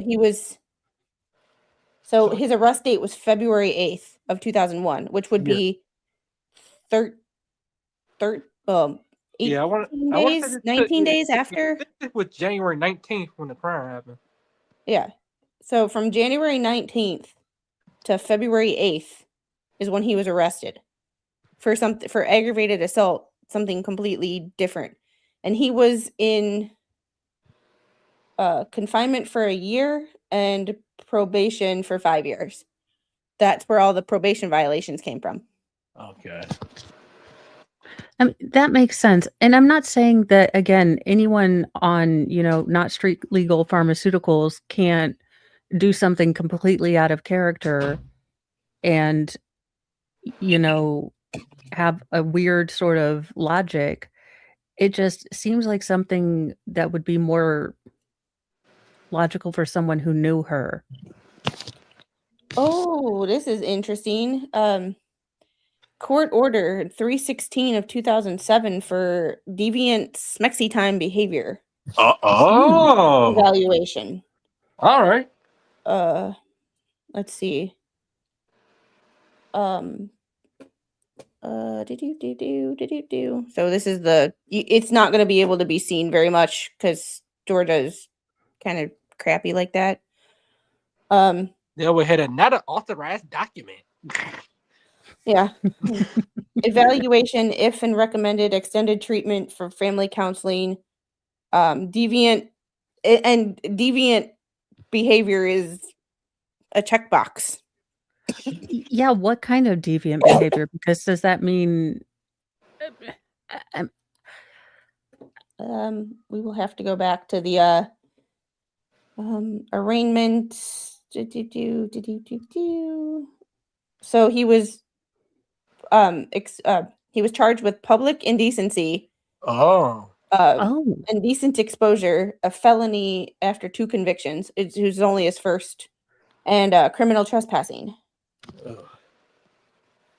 Well, okay. So it's just the weirdness of the way that. And this is why Flashfan. This is interesting because we find stuff that I'll skim over stuff when I'm looking by myself, but when I'm discussing it with you guys, I'm like things are popping up that I didn't pay attention to earlier. Public indecency. This is the accusation.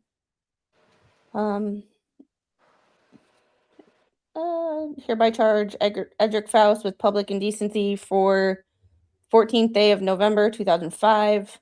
Did in a public place perform a lewd exposure of his organ and lewd appearance in a state of partial nudity in violation of a Georgia statute. Criminal trespass within the limits of Athens, Clark County, did knowingly and without authority enter the premises of UGA. University. Okay. Oh. Because, So, I mean, history with that if he college. has... Well, I mean, it is the biggest college in the state. Well, yeah. And I mean, it does make sense if you are, let's say, of a predatory nature. Where are you going to go? Obviously, where a lot of kids are, where a lot of kidolds are, because, they haven't had to deal with stuff. Maybe they don't always lock their doors. So that does make sense, I guess.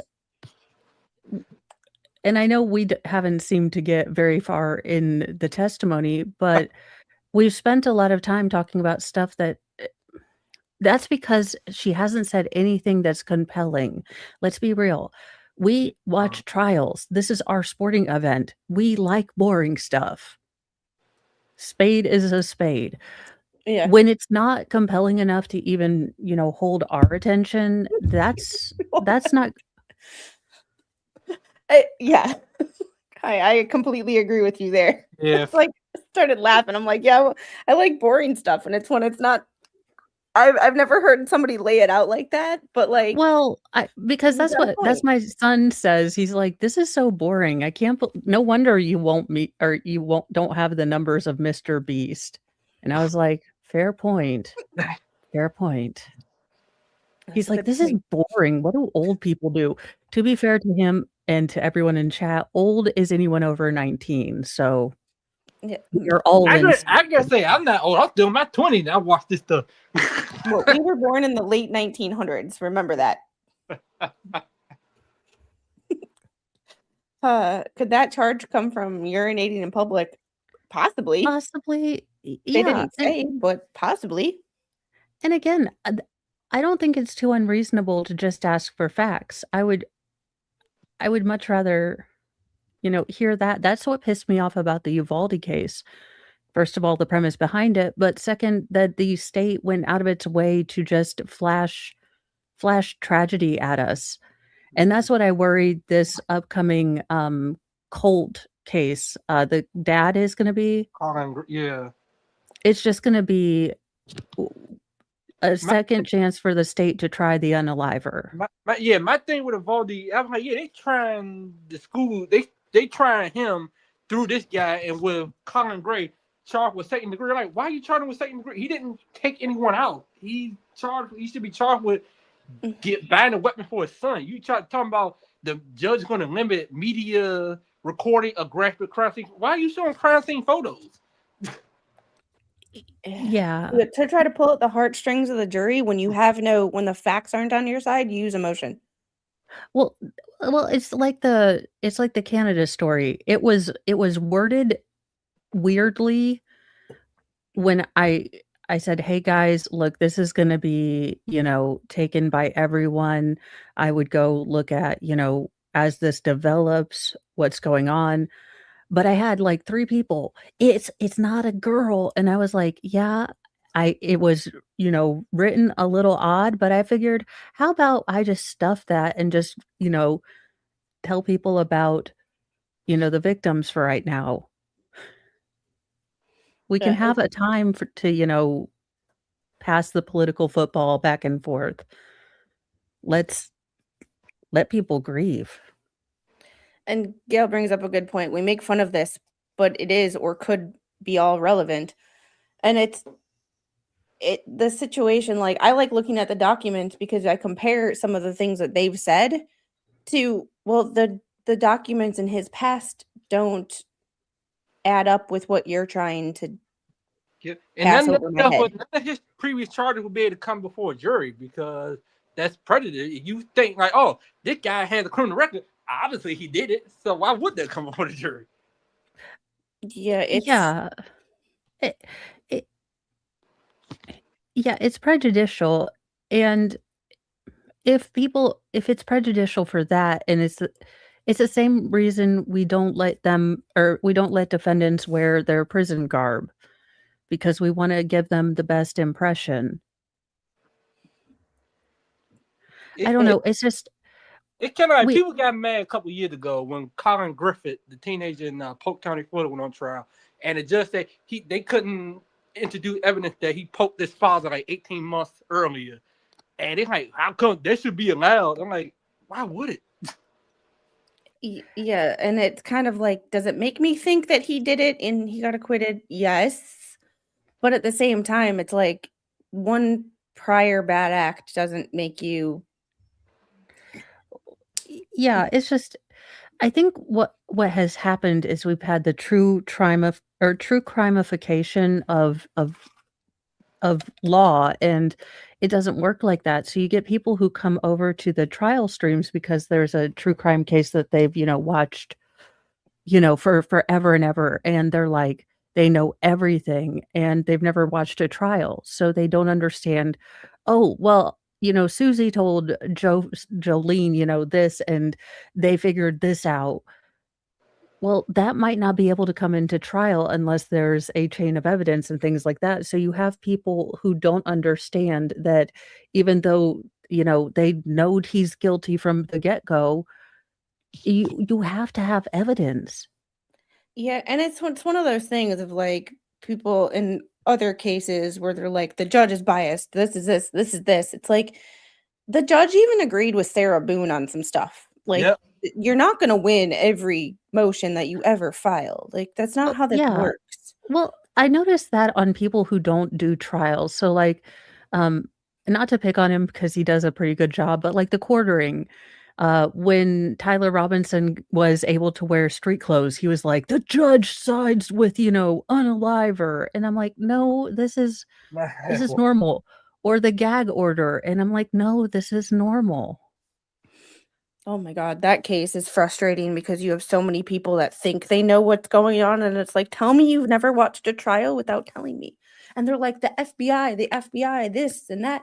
Like, the FBI is not the investigator. It's not a federal case. Like, it's a state case. Whether Charlie Kirk was a national figure and had friends in politics is not the point. He was a civilian who was unalived at a school, like technically a school shooting.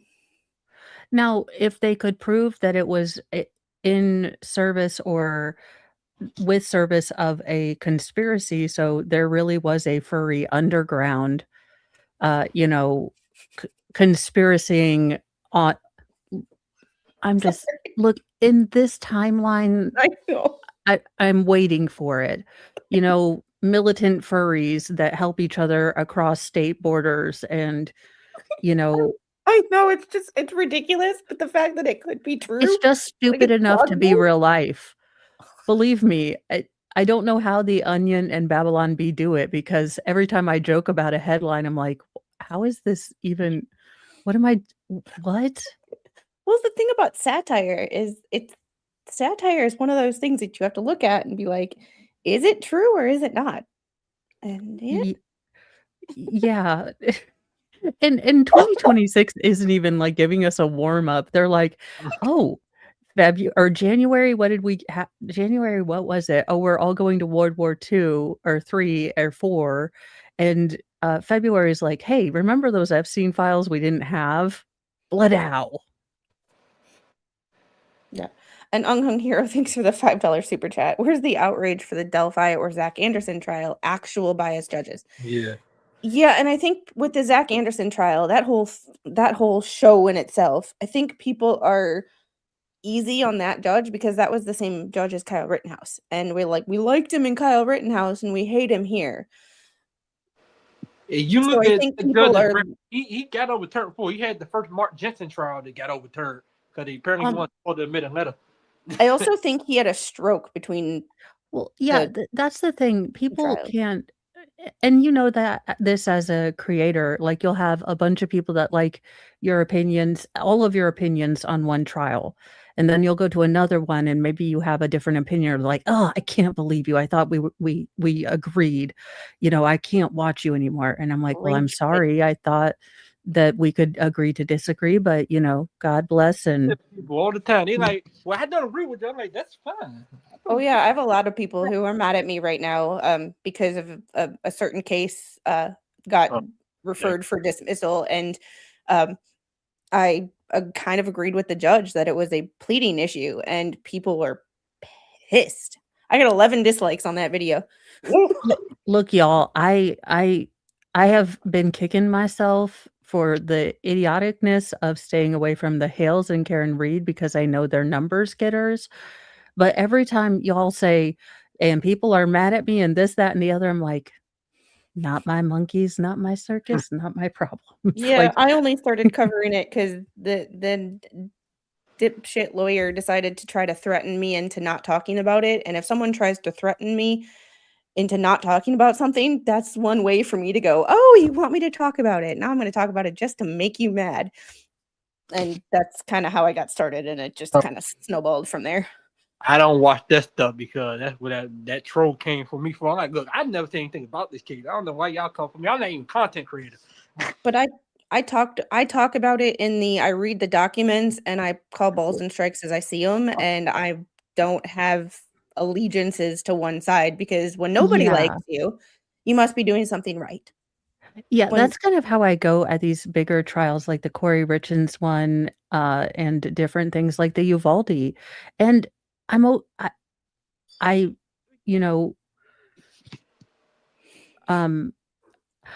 call balls and strikes. I didn't like Uvalde at all for the state, but when they made a point, I pointed out I didn't like the defense in the Canero case, but when they made a point, I'll call it out. Even everybody knows, just like here, I'm not the biggest fan of Ahmad Cruz, the defense attorney, but when he made fun, I agree with him on this. Tammy says, I can't watch Squid either. I'm not looking at the screen. I love you too, Tammy. I can't watch Mo until she cosplays Elvira. Yeah, it just needs to be. We just need to figure out exactly what season it is. It's hot chocolate. All right, I'm gonna attempt to play some of this to see if we can make it through the. And I'm gonna skip forward like another 30 seconds to see Yeah, if because they ain't really talking about crap. no, and it's kind of one of those things of like, what are you deflecting from? 23 years or so, and I mean, I just want to make sure that we're clear about what are you referring to? 23 years from what? 2001. Okay. January 19th of 2001. All right. And so is that a process you went through in evaluating the physical biological evidence in this case? Yes, Agent Howell and I documented everything, and eventually we had a meeting with our crime laboratory about that. Okay. And I don't want you to get into anything anybody said during that meeting, but based on that meeting, did you make a determination about resubmitting certain items of physical evidence? We did. Okay. Finally getting somewhere. And let me ask this also. Are these things happening one after another sequentially or all at the same time? It's kind of all at the same time. Well, we're, in December, we're inventorying evidence, and then we're still reviewing the file. And then in February, we have a meeting with the crime lab. We're still reviewing the file. We're just kind of doing different investigative acts, but all sort of at the same time. And once we do one thing and it's kind of holding for a minute, we move on to some other things. And as it relates to, besides review, particular steps that you take, as part of your review, do you kind of create an idea of who the witnesses were at the time of the actual crime? Yes. As we were reviewing the file, we would make notes about maybe potential people we wanted to re-interview just after sort of an initial review of everything or reading it through the first time, and start just kind of keeping notes on what we wanted to do separately from the evidence. And so as part of y'all's investigative actions in this case, were certain witnesses re-interviewed? Yes. Okay. Did you yourself conduct all of those interviews? No. Okay. Besides you and Agent Howell, was there anyone else from the GBI who was kind of helping with some of those interviews as well? Yes. Many of the other agents from our office, and then did the resubmission of some of that biological physical evidence from January 19th of 2001 yield any new information? It did. Okay. And do you notice how her body language shifted when he said January 19th, 2001? All of a sudden she's like, she just repositioned herself. Like it was like, okay, now it's time to actually talk. Could the lawyers, could you look, as a fan and outlaw of grammar and, a run-on sentence fan, holy God, like it's like 37 paragraphs and then and you're like, was there a point in there? I feel like, dude, where's my car? And then, or when I'm talking to my toddlers, it's like, okay. Okay.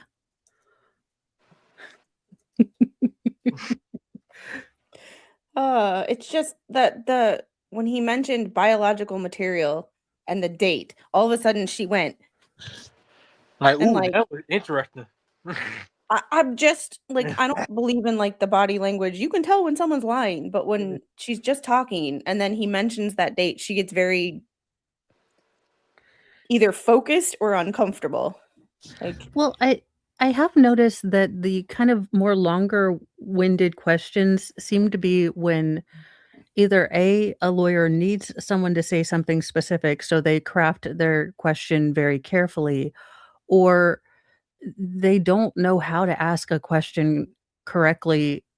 I know we make fun of it, but what if any, I would rather short what if any questions than these meandering. So being that, you were with the Georges and then you were, a lady lawyer and blah, blah. Just like, get to the fucking point. I just think they don't know how to ask questions because they'll have witnesses who go into like long-winded answers, like especially on cross-examination. That happened with the boyfriend's testimony. He talked for like 10, 15 minutes straight. And Cruz was like, objection, narrative or objection, non-responsive. Just like the witness is allowed to explain his answer. I'm like, you letting them go for 10, 15 minutes straight. What are you doing? Yeah, there's not. A difference between explaining your answer and trying to deflect from what the answer should have been. Yeah, and that's the thing. That's the other thing I wish attorneys, both the state and defense, would tell people when they're prepping them for, being a witness. Like, look, in cross, you're going to get asked yes and no questions. Now, when you say, if think about the question, take a moment, answer it, yes or no. But even if it sounds wrong, even if they're like, so did you leave your, shoes in the basement that night? And you'll have to say yes. Now you'll wanna say yes, but, I was washing them off because they were clearly, full of mud. Don't argue, just say yes, and I'll come back and fix it up. Instead, they're like, "Well, I mean, sort of," and then it just looks like you're fighting or hiding something. That is true. But let's see if she actually starts getting. Well, I mean, she can only answer the questions that are asked, so it's not her fault, but it's the lawyer's fault. They allow them to explain answers wherever if you ask a question, you allowed to go over it. Well, and also this, and that, so you never know. True. Yeah, open-ended questions are annoying when they are taken too much advantage of. Like, and I'm And the type of person where hypothetical questions. Oh, dear Jesus. When both sides stipulate you couldn't use the expert for just let the expert in as for whatever the hell he's the expert in, instead of asking these hypothetical questions like, so not, for this case, but say someone had like a cannon in their backyard and, it just happened to go off. Like, could the injuries be consistent with this? I like the question of the 90s. How in the 90s, trying to it's true, is it not, that you stole the piece of bread? Yes. Okay. Then they move on instead of like giving them go home with is it true? Yes. Yeah. Possibly. I mean, you don't get this body from eating kale, so yeah, I stole the bread. Yeah, ain't no one running into a store stealing kale.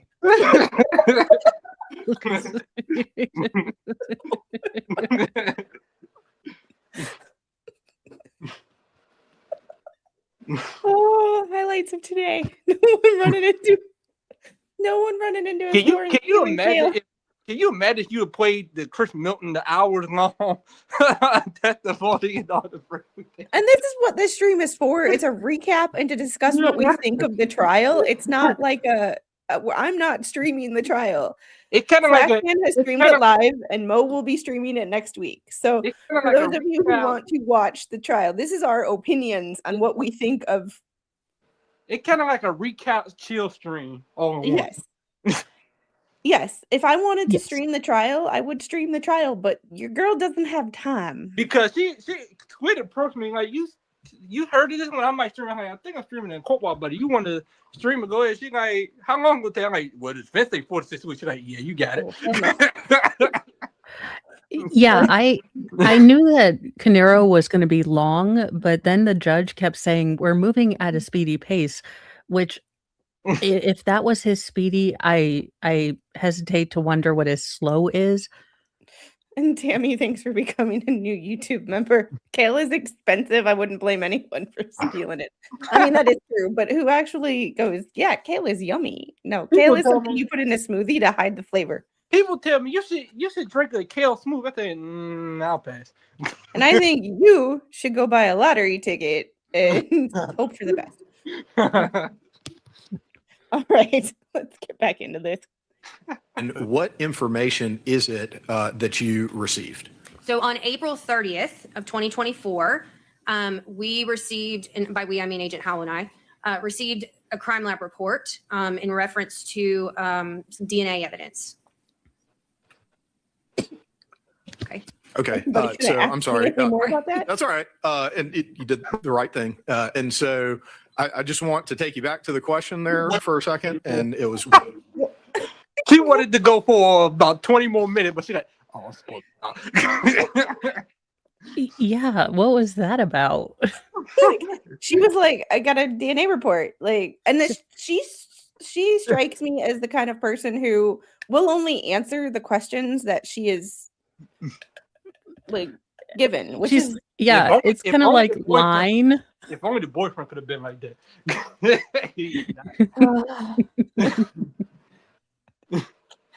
I Kale want is- you covering this case next week. You're gonna be mad when the boyfriend testifies.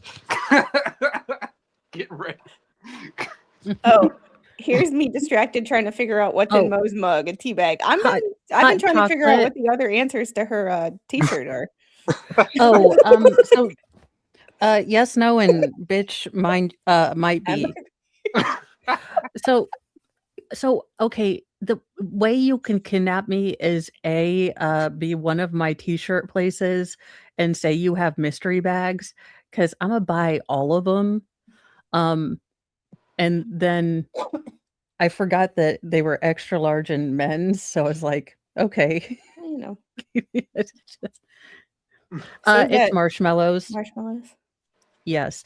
And I have to hide both the hot chocolate and the marshmallows in my room, because if I don't, with a family of 8, by the time everyone has like 1 or 2 cups of hot chocolate, by the time I want to go out and have a hot chocolate, like, the next morning, as you do, the box is like empty, like a pack of locusts went through my damn apartment.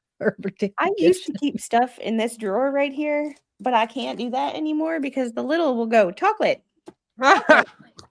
Chocolate. And like I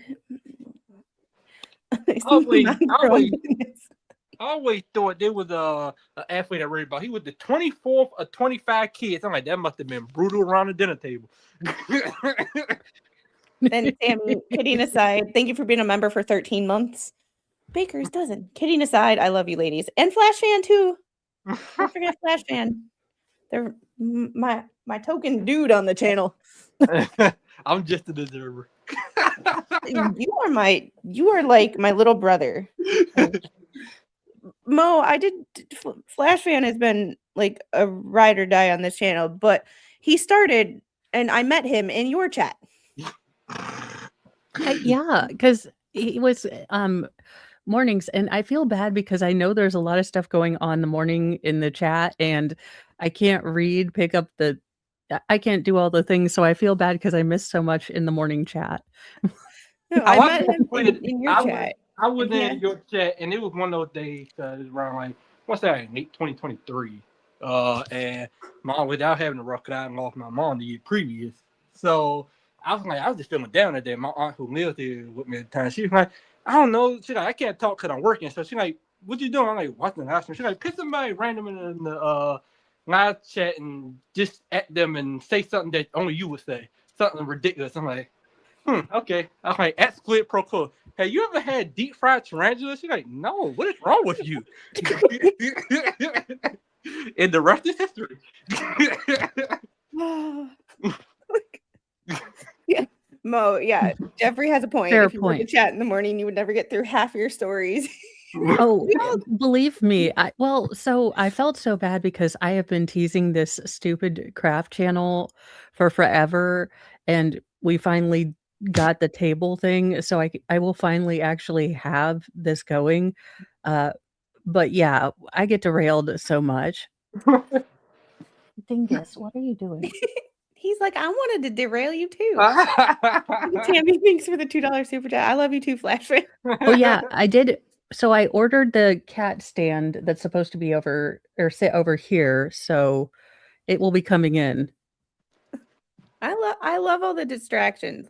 Plus, it's love squirrel moments with Mo. That's what makes, like, if I wanted to just watch just the trial or not have personality behind it, I would watch Law and Crime. That's why I found myself not being able to watch. If I'm by myself, I can't sit down and watch the trial through. I have to either find somebody on YouTube to watch it with, or if I'm covering in Court Watch Discord, somebody to chat with. Because me just sitting down watching by myself, I'm gonna lose focus.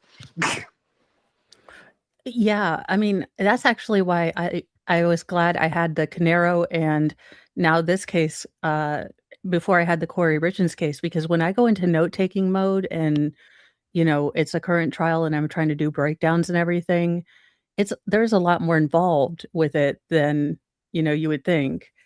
So it's just keeping everything, and although I do think that I might have scared Recovery at it because the Daenerys Day, Mo, mother of boobs, let's be real, because that's Well, so I have this I'm used to, like, They gang 'em up. T-shirts like this, and then you get into, like, so I always ask Mr. Mo, like, "Do you think this is, like, too scandalous?" And he's like, "No, get subscribers, pay for, bills." Bill. Bill. So so I can only imagine he comes in and I don't even remember what my stories were, but let's be real, they're my stories. So, he comes in trying to see what's going on in the interwebs and, oh god, this chick is dressed up as Daenerys, talking about whatever the hell with possum videos. This is okay, Oh my god, great. Why not? the possum videos, I don't know how you found that, but that is content gold, and you are amazing at covering it. Because Oh, she is not like some days I feel like she's laughing with us because this is just a joke and she's just decided to go with it. And other days I'm like, I know there's a Baker Act somewhere where she lives. Like I know someone has to know this woman's hoarding possums. like like when you go around everybody else's house and there's mosquitoes and bugs and ticks and this, then you go to this woman's house and there's nothing. Maybe there's something going on. No, she has like a welcome mat that says "Ask me about my possums," and like all the little decals, like in case of fire, like 2 cats, 3 possums, 27 rabbits. I don't know. Oh, she has definitely been on 72-hour holds. I love it. Oh, but I don't know how you came across her channel or how that got started, but like that. I don't even know. My algorithm is weird because I'll have like murder trials and then weird funny animal videos. like let's like this is what Ghost, Project Fear, Law and Crime, Cold Blue Cam, makeup. This is makeup by Nikki. Like I've started to get into like my algorithm is now makeup channels to the point where like Mr. Squid got home today and there was like a drugstore makeup trial, like testing. Because if I'm gonna buy stuff, I'm gonna like YouTube it first because I'm like I don't want to spend money on stuff that's gonna suck. So like he came home and he watched. I went to go brush my hair and change my clothes and stuff, and he's watching like a 15-minute drugstore makeup trial. Like, oh, no, that's okay because when I was driving to Dollywood last year, and I went to Buc-ee's and someone was like, "Oh, what are you doing?" And I was like, "Oh, I was like honest because I don't people much." So I was like, "Oh, I'm a streamer. I'm gonna go meet like people." And he's like, "Oh, like Bailey Sarian?"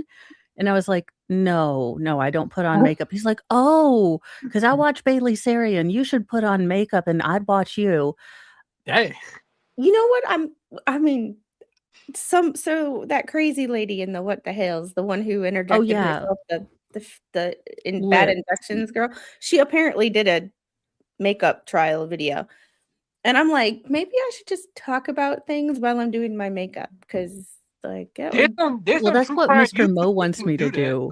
They like makeup. They talk about true crime case. I'm like, oh, okay. Yeah, that's what Bailey Sarian does. Is she talks true crime while doing her makeup. Well, that's what Mr. Mo, because we have a vanity with all of this. It's just like, yes, let me get the craft channel that I keep sucking at putting up before we talk about Get Ready with Mo. Yeah, I got enough like I have content for the other channel. I'm just having a very hard time with like filming it and editing it because to see this on like it's one thing to be live and then to like cut down lives to shorter things, but like to actually go back and edit and have to like stare at a camera while reading a script and like because I script out my videos because I just can't like. Yeah. I used to message Squid like, "What you doing?" She's like, editing a video. I'm like, "Is it really that bad?" There, Unhung Hero, $2 super chat. Foundation and felonies. I mean, honestly, well, I do know that my voice is soothing, so I do wanna get into, like, the true crime story time, like, Casual Criminalist. I just need to work out that situation too. Like, write me scripts and I will read them to the best of my dyslexic ability. I So just don't have the time to write scripts. to be honest with my scripting, I will write a bunch of notes into ChatGPT, and I was like, "This is what I wanna talk about. I will write bullet points, and then I will, like, formulate this into a sentence where the average person who doesn't have a medical background can understand it, and I sound like I am a normal functioning human being because I will just put bullet points, and I will just type all my notes, and then I will have it formulate paragraphs where it's logical. Well, Because if and I the just other talk, it's gonna be Well, and the other thing I've noticed is that if I am gonna do that, eventually we are making an office, so I wanna have a different background. So eventually I would just wanna have a desk, and then 12 assistants, so I can just do fun stuff.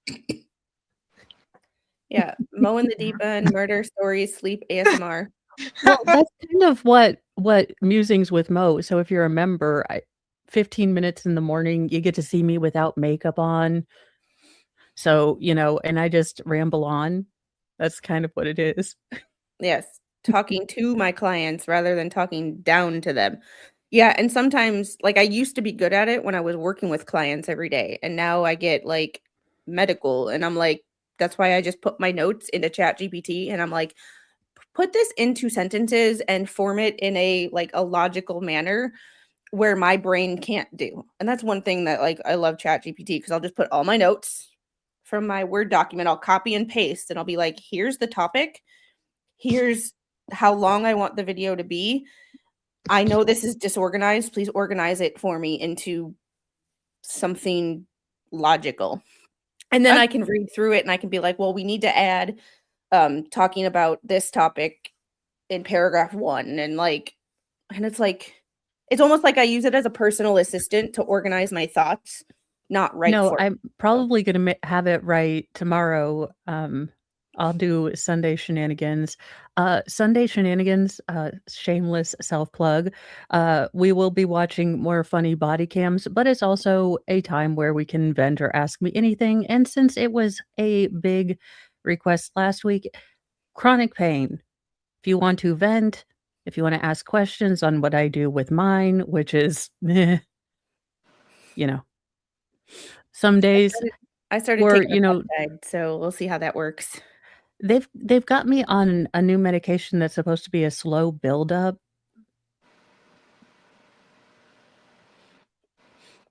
Yeah. Oh, and that reminds me, I have to message somebody because they asked me a question and I was supposed to give them information about what to give to their PT who has they're going in for a surgery, like a joint replacement, but they have CRPS.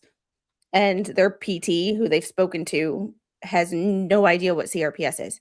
And I'm like, uh, How you supposed to be in that profession if you don't know what this stuff is? well, not Well, to be fair, to be very fair to physical therapists, it is likely you could go your entire career without seeing it. And so for most physical therapists, you learn about it in like a week or something during school, and you don't have to know about it. Um, I'm shocked they're actually going to be able to do a joint replacement. I've been told to be kind of like I've always wanted to get a tattoo, but chronic knee. So I have it kind of spreading to my hands, and I think it was from my infusions. So, there but there's a lot of things I would say if there would be any information on that, the RSD or CR or I think it's still called the RSD Foundation in Florida would have recommendations for pain management and things like that. They also have a pamphlet you can take in, like if you're in an emergency, this is how you because again, in all fairness to most medical people, you won't see this as much. It's only 1% of the population. and the thing about it is, though, it's how you approach it as a healthcare provider that I've from personal experience of having a Chiari where, people are still like, "What's a Chiari?" And being a lymphedema therapist where I've had patients literally tell me, I thought I had lymphedema. I told my provider and he said, don't tell me that because I don't know how to treat it. It's like you accept that you don't know how to treat it and you refer them to somebody who does.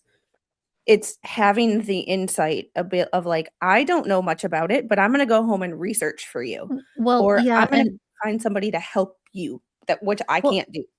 yeah, and the lymphedema, there's always that elephant in the room because it is a comorbidity a lot of times of obesity and things like that. So sometimes doctors don't want to get into that aspect of it either. But as someone who has had their weight fluctuate, I can tell you I do know when I'm fluffy. Like, I mean, I would rather you not avoid it. I know it's gonna come up, so I've always been of the opinion, just let me know, but don't make it the only reason this is happening. I mean, acknowledge it, but Yeah, my Chiari was like, "Oh, it's all in your head. It's anxiety." Yeah, the fact that I can't feel my legs when I move my head is totally in my head. It is, and my spinal cord because my brain is falling out of my head. Can we fix it? Like, ugh, that's a whole. We got to do a stream on just chronic pain and things that you've been told by everybody out there who sees this. Email me the craziest crap that you've been told by your healthcare professional about your chronic pain condition, and we will talk about it on a stream It because always yeah. catches me by surprise when I hear people like in your chat and other chats like, well, my doctor said that I'm just exaggerating. I'm like, why? What? You're supposed to be a doctor. You telling people they're exaggerating. Well, I mean, and again, it doesn't come from a bad place. They have to deal with a lot of people.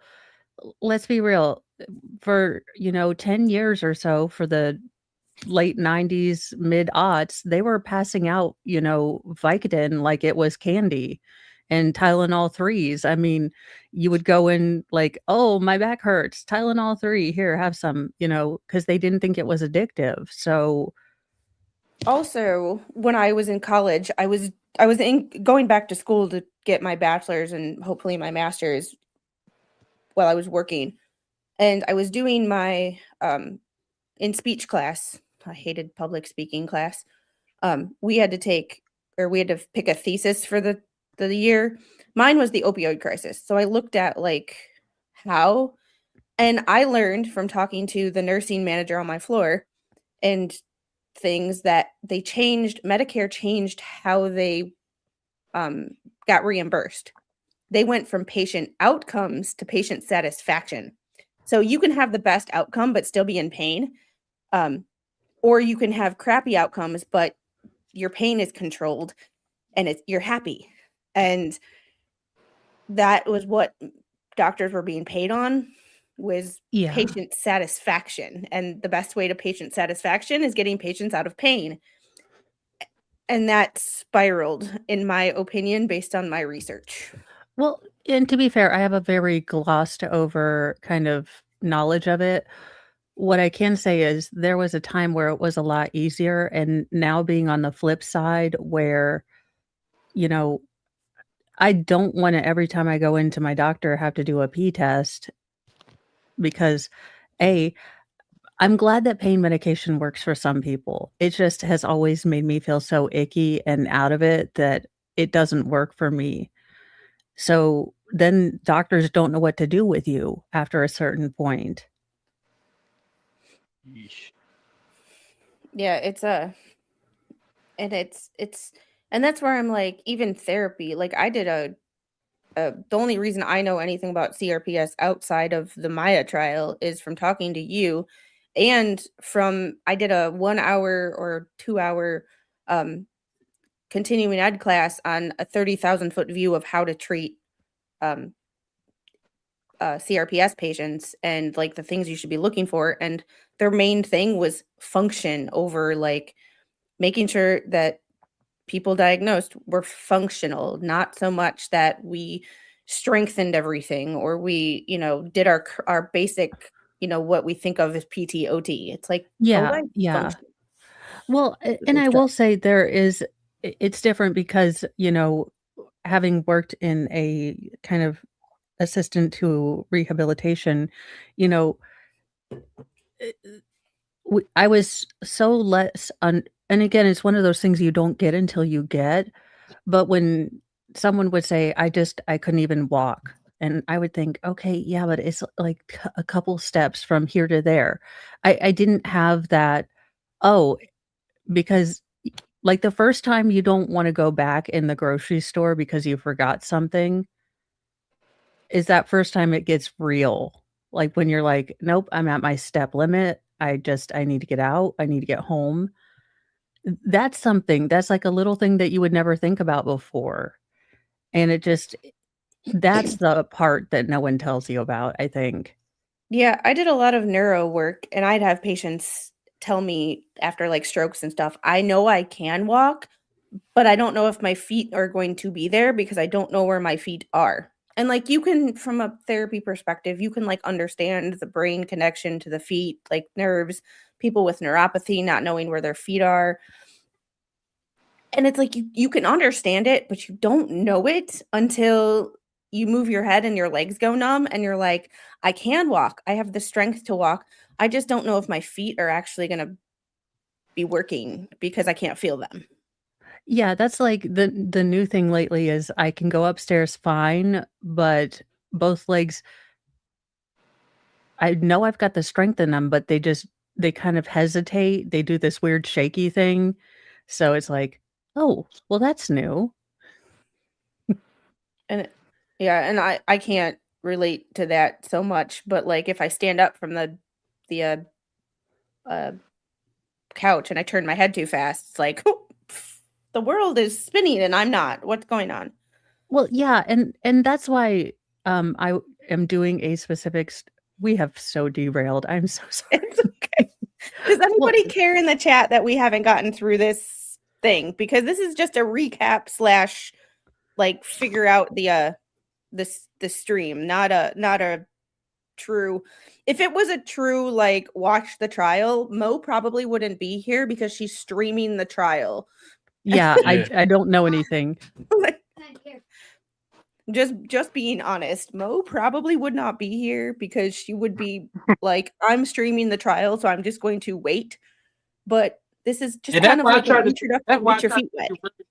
Yeah, that's why I try to be very tight-lipped. That's why I'm like, yeah, you're gonna get mad at some portion, but that's not really spoiling it. That's just saying, like, yeah, get ready for it because some of the stuff is. Yeesh.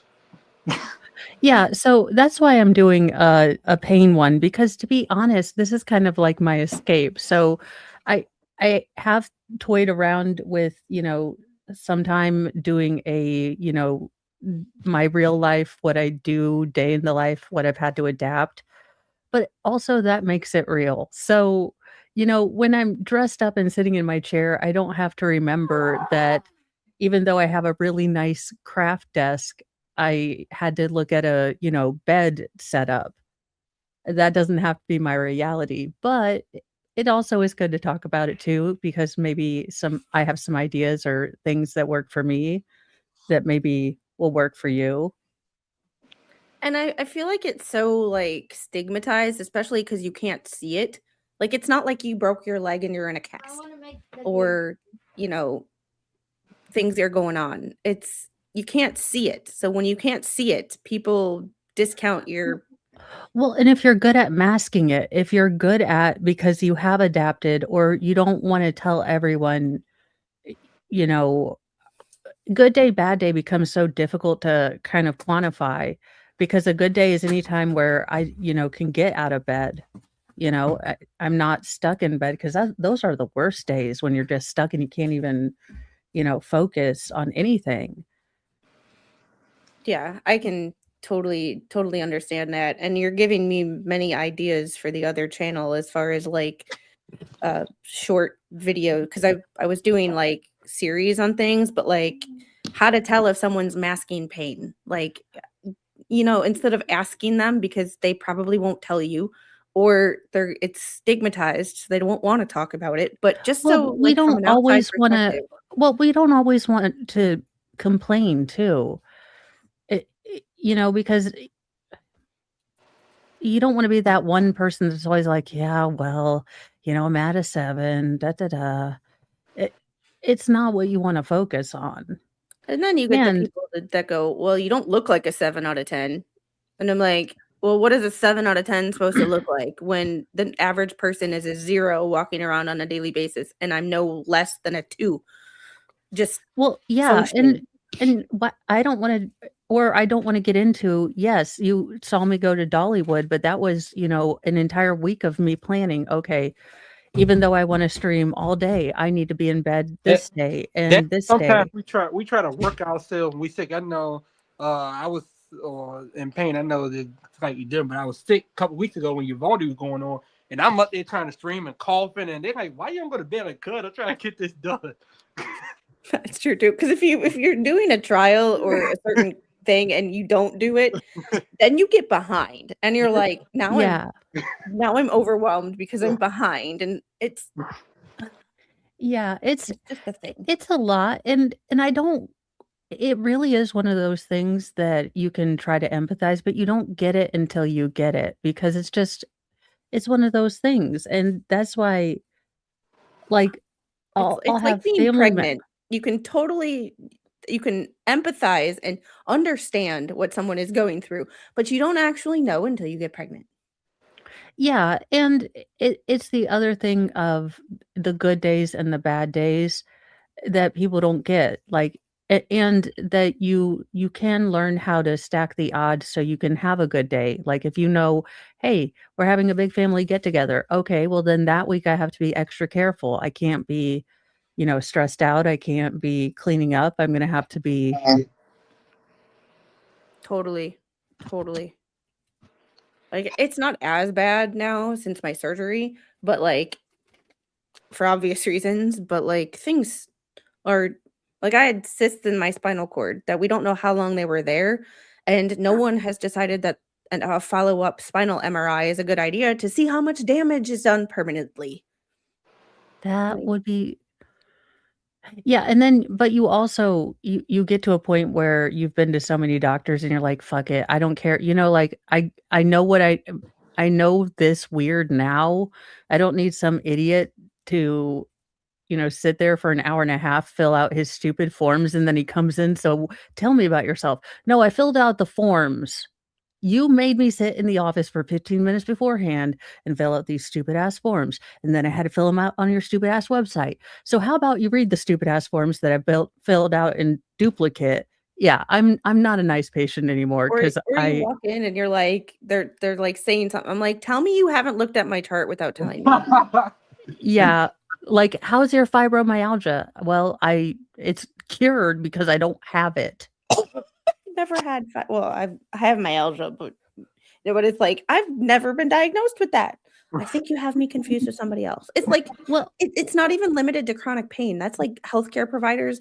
Because like the little walked in, I took the little to the pediatrician, and we saw the nurse practitioner who had never met me before or her, and she's like, "Well, she looks like she's like looking at her weight. She's a little on the small side. Like, has she lost weight?" I'm like, "Look at her. Did you look at her growth chart? Like, did you look at her growth chart? She was 0. She was not even on the damn scale when she was born. Like, she was at -1 percentile when she was born. Like, oh, she's always been small. No shit, lady. Y'all, She's just been that's taking y'all her since aggressive. she I was was born. told never to question my doctor. I didn't say it like that because you don't wanna well, get their reputation either of being the no, difficult no. person, because then they won't wanna treat you. No, It's these are all things we say in our head. yes. There's But that difference but between you think I'm rude, you should hear the voice inside my head. She's a bitch. it is irritating. Again, we get that you are under a lot of pressures, that you have to see so many patients, you've got a time thing, but we come to look, because I was in a family, like, unless your arm was falling off and you were dying or maybe possibly after you were dead, would my mom make a doctor's appointment. So, you know, I if we take my What's a kids doctor's to the appointment? doctor's appointment, they are sick. Like, I'm not, one of those new moms that's like, "Well, it was like 99.4." No, no, I have tried everything over the counter, and I do not wanna come in here with all of my children. You don't I had to take the little when she was 6 months old, she had, actually 3 Valentine's days ago, she had COVID, and I had to ended up it's one of the things where I'm so surprised by these because the last 3 Valentine's days, I've gotten COVID, influenza, and a year ago today, we signed the closing paperwork on our house. Influenza So is still around? I thought it was okay. But that's one of the reasons that this situation right here is very surprising to me because the last 3, we've never been like the Valentine's Day people. But like that's one of the reasons that this is making me so surprised. It almost made me tear up. But like I had to take her in, and she's like, the doctor was like, well, her dad should have gotten a COVID vaccine. I'm like, we're not talking about him. Like, stop with the like. I tried everything to control her fever. She's 6 months old. I need help. Like he's at home sick. Yeah, why did anybody else? Woulda, shoulda, coulda. The important part is I'm here now. What do I need to do so you feel better?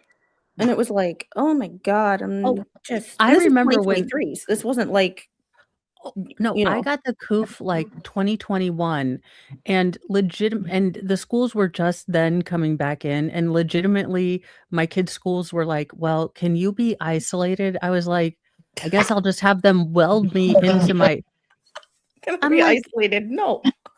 and can this you was go a day without asking a stupid question. No. And then we could never get, a straight answer. Like how many days past the time that, someone's been. So we would get like 3 different answers from 3 different schools. And then I try to send someone in and it's.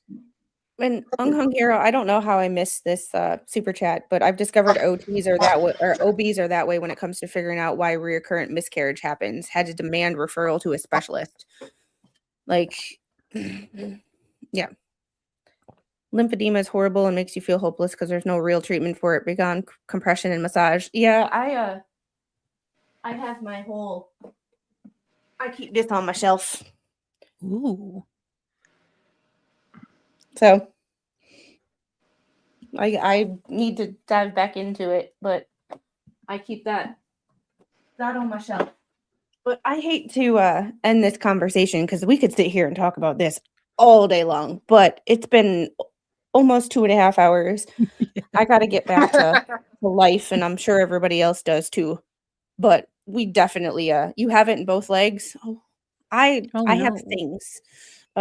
I have things. If you ever need anything, I'm not your therapist, but I could tell you,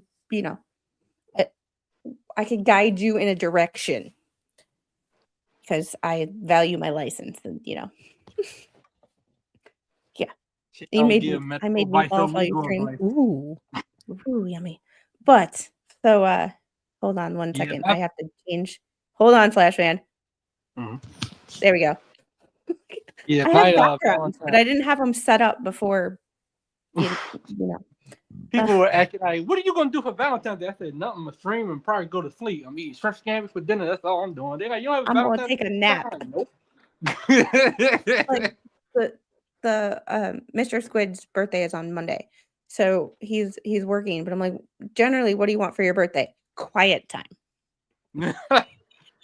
Quiet time and gaming time. Like, so this weekend is all whatever he wants to do this weekend because his birthday's on a Monday. That sounds like a me thing. Mr. Mo's like, I was like, if you could take my children whom I love and yourself far away from me, that would be great. Yes. I tell people, like, what you want for your birthday? I'm like, to sleep. They're like, sleep? I'm like, I stream for 6-7 hours a day. I want to sleep. Just remember, y'all, I will be live tomorrow at 7 p.m. on my other channel. I think this chronic pain topic is an interesting one that I might start to introduce tomorrow night. Also, I did put a community post on the other channel asking about what topics y'all would be interested in. Go check that out. Party of one vacation. Yes. Party of self-isolation. Mr. Squid's favorite hobbies are things that are self-isolating, hunting, fishing, things where he's in the woods by himself. Like, do we have a man cave in y'all house? He doesn't, but we are going to clear the trees in the back of our yard. He's going to put a 12 by 28 shed and make a movie theater. Man cave. So, because I am at home all day, almost every day, most of the stuff in that, like, I have most of the office because I work from home. So, like, most of the office is like my bookshelf, my desk, my big desk. He's got a desk and a chair and stuff, but like most of the stuff is me. And it's like, so that'll be the man cave. I'm just like, keep a section of it for like garage stuff so we can kind of put the lawn care stuff in there. But I'm like, Nothing like a movie and gas fumes. I'm like, can we at least like, oh no, I'm so sorry. No. Oh no. I'm so sorry. But I'm glad we could give you some laughs and Glad some we could cheer you up, and, yeah. commiseration together. But do y'all have any final thoughts on Mo, what do you got going on this week? Let's see. Tomorrow I have Sunday Shenanigans where we watch body cam footage, make fun of people, and you can ask me any question. We will be focusing on chronic pain. If you want to know about CRPS, I will answer questions and what I do, what works for me, what doesn't, stuff like that. It doesn't have to be about pain. It just seems like the subject we wanted to talk about last week, so I put it on for this week. And then Monday, we will be starting the Faust trial in Georgia. And on Saturdays, we are probably going to be doing our reverse Banfield watch. I just have to figure out and nail down a time. And Flashfan, what do you got going on this week? Me for Court Watch Monday, we come back with the verdict watch for Faust, and we're getting into the 3-week trial, apparently 3 weeks, long time, of Colin Gray, the Georgia school unalivers dad. You're just sticking with Georgia, huh? All right. So I will see you guys on the next one. Monday we have Petty Mondays where we just make fun of lips because Mo, she called me and a bunch of people felons for reading documents, publicly available documents. So my petty side came out, and when you sue your own parents and you sue the Florida bar and you trauma dump in legal filings, I'm just going to laugh and read those filings and make content out of you until 2027. Isn't she the one that makes her husband wear eyeliner? I don't probably, I don't know. All I know is she's a little bit like, you didn't mention my name, but you mentioned everything that happened in my stream and called me a felon. Like, my petty side is going to just make fun of you until. It's so weird to live rent free in people's heads that I don't even like know. Yeah, to all my haters that think about me 24/7, my favorite colors are blue and purple. So if you want we to don't like call redecorate for nothing. Like, I'm not the only one though. Mo runs her petty side too. Yeah, the Petty Express. Yeah. Well, look, every channel has their different things, and there's a lot of channels where you have to be super nice in the chat, and I think that's great for people that like that. But I would get kicked out of those so effing fast, so I decided to make a stream for people like me. Me too. Because I was trying to watch Recovery Addict, and I was like, oh, and then I was gonna write a joke, and I was like, oh, he's too nice for me. He's so sweet, and I am so jealous because I'm like, oh, I want to learn what all those buttons mean. I just want to be. How do you go through life that polite to people? Like, I go through life and I'm like, don't get arrested today. You can't afford bail money. You don't. Pretty much. Somebody try to call me out in one of chat thing for the Vandal art thing. I should have known that the chat must, because if I say so, that case bringing a lot of emotions, and somebody says something, I'm like, yeah, let me just leave before I say something stupid. All right, y'all. I will see you guys tomorrow night. Have a great day. Thanks for hanging out with me, guys. Bye. Bye.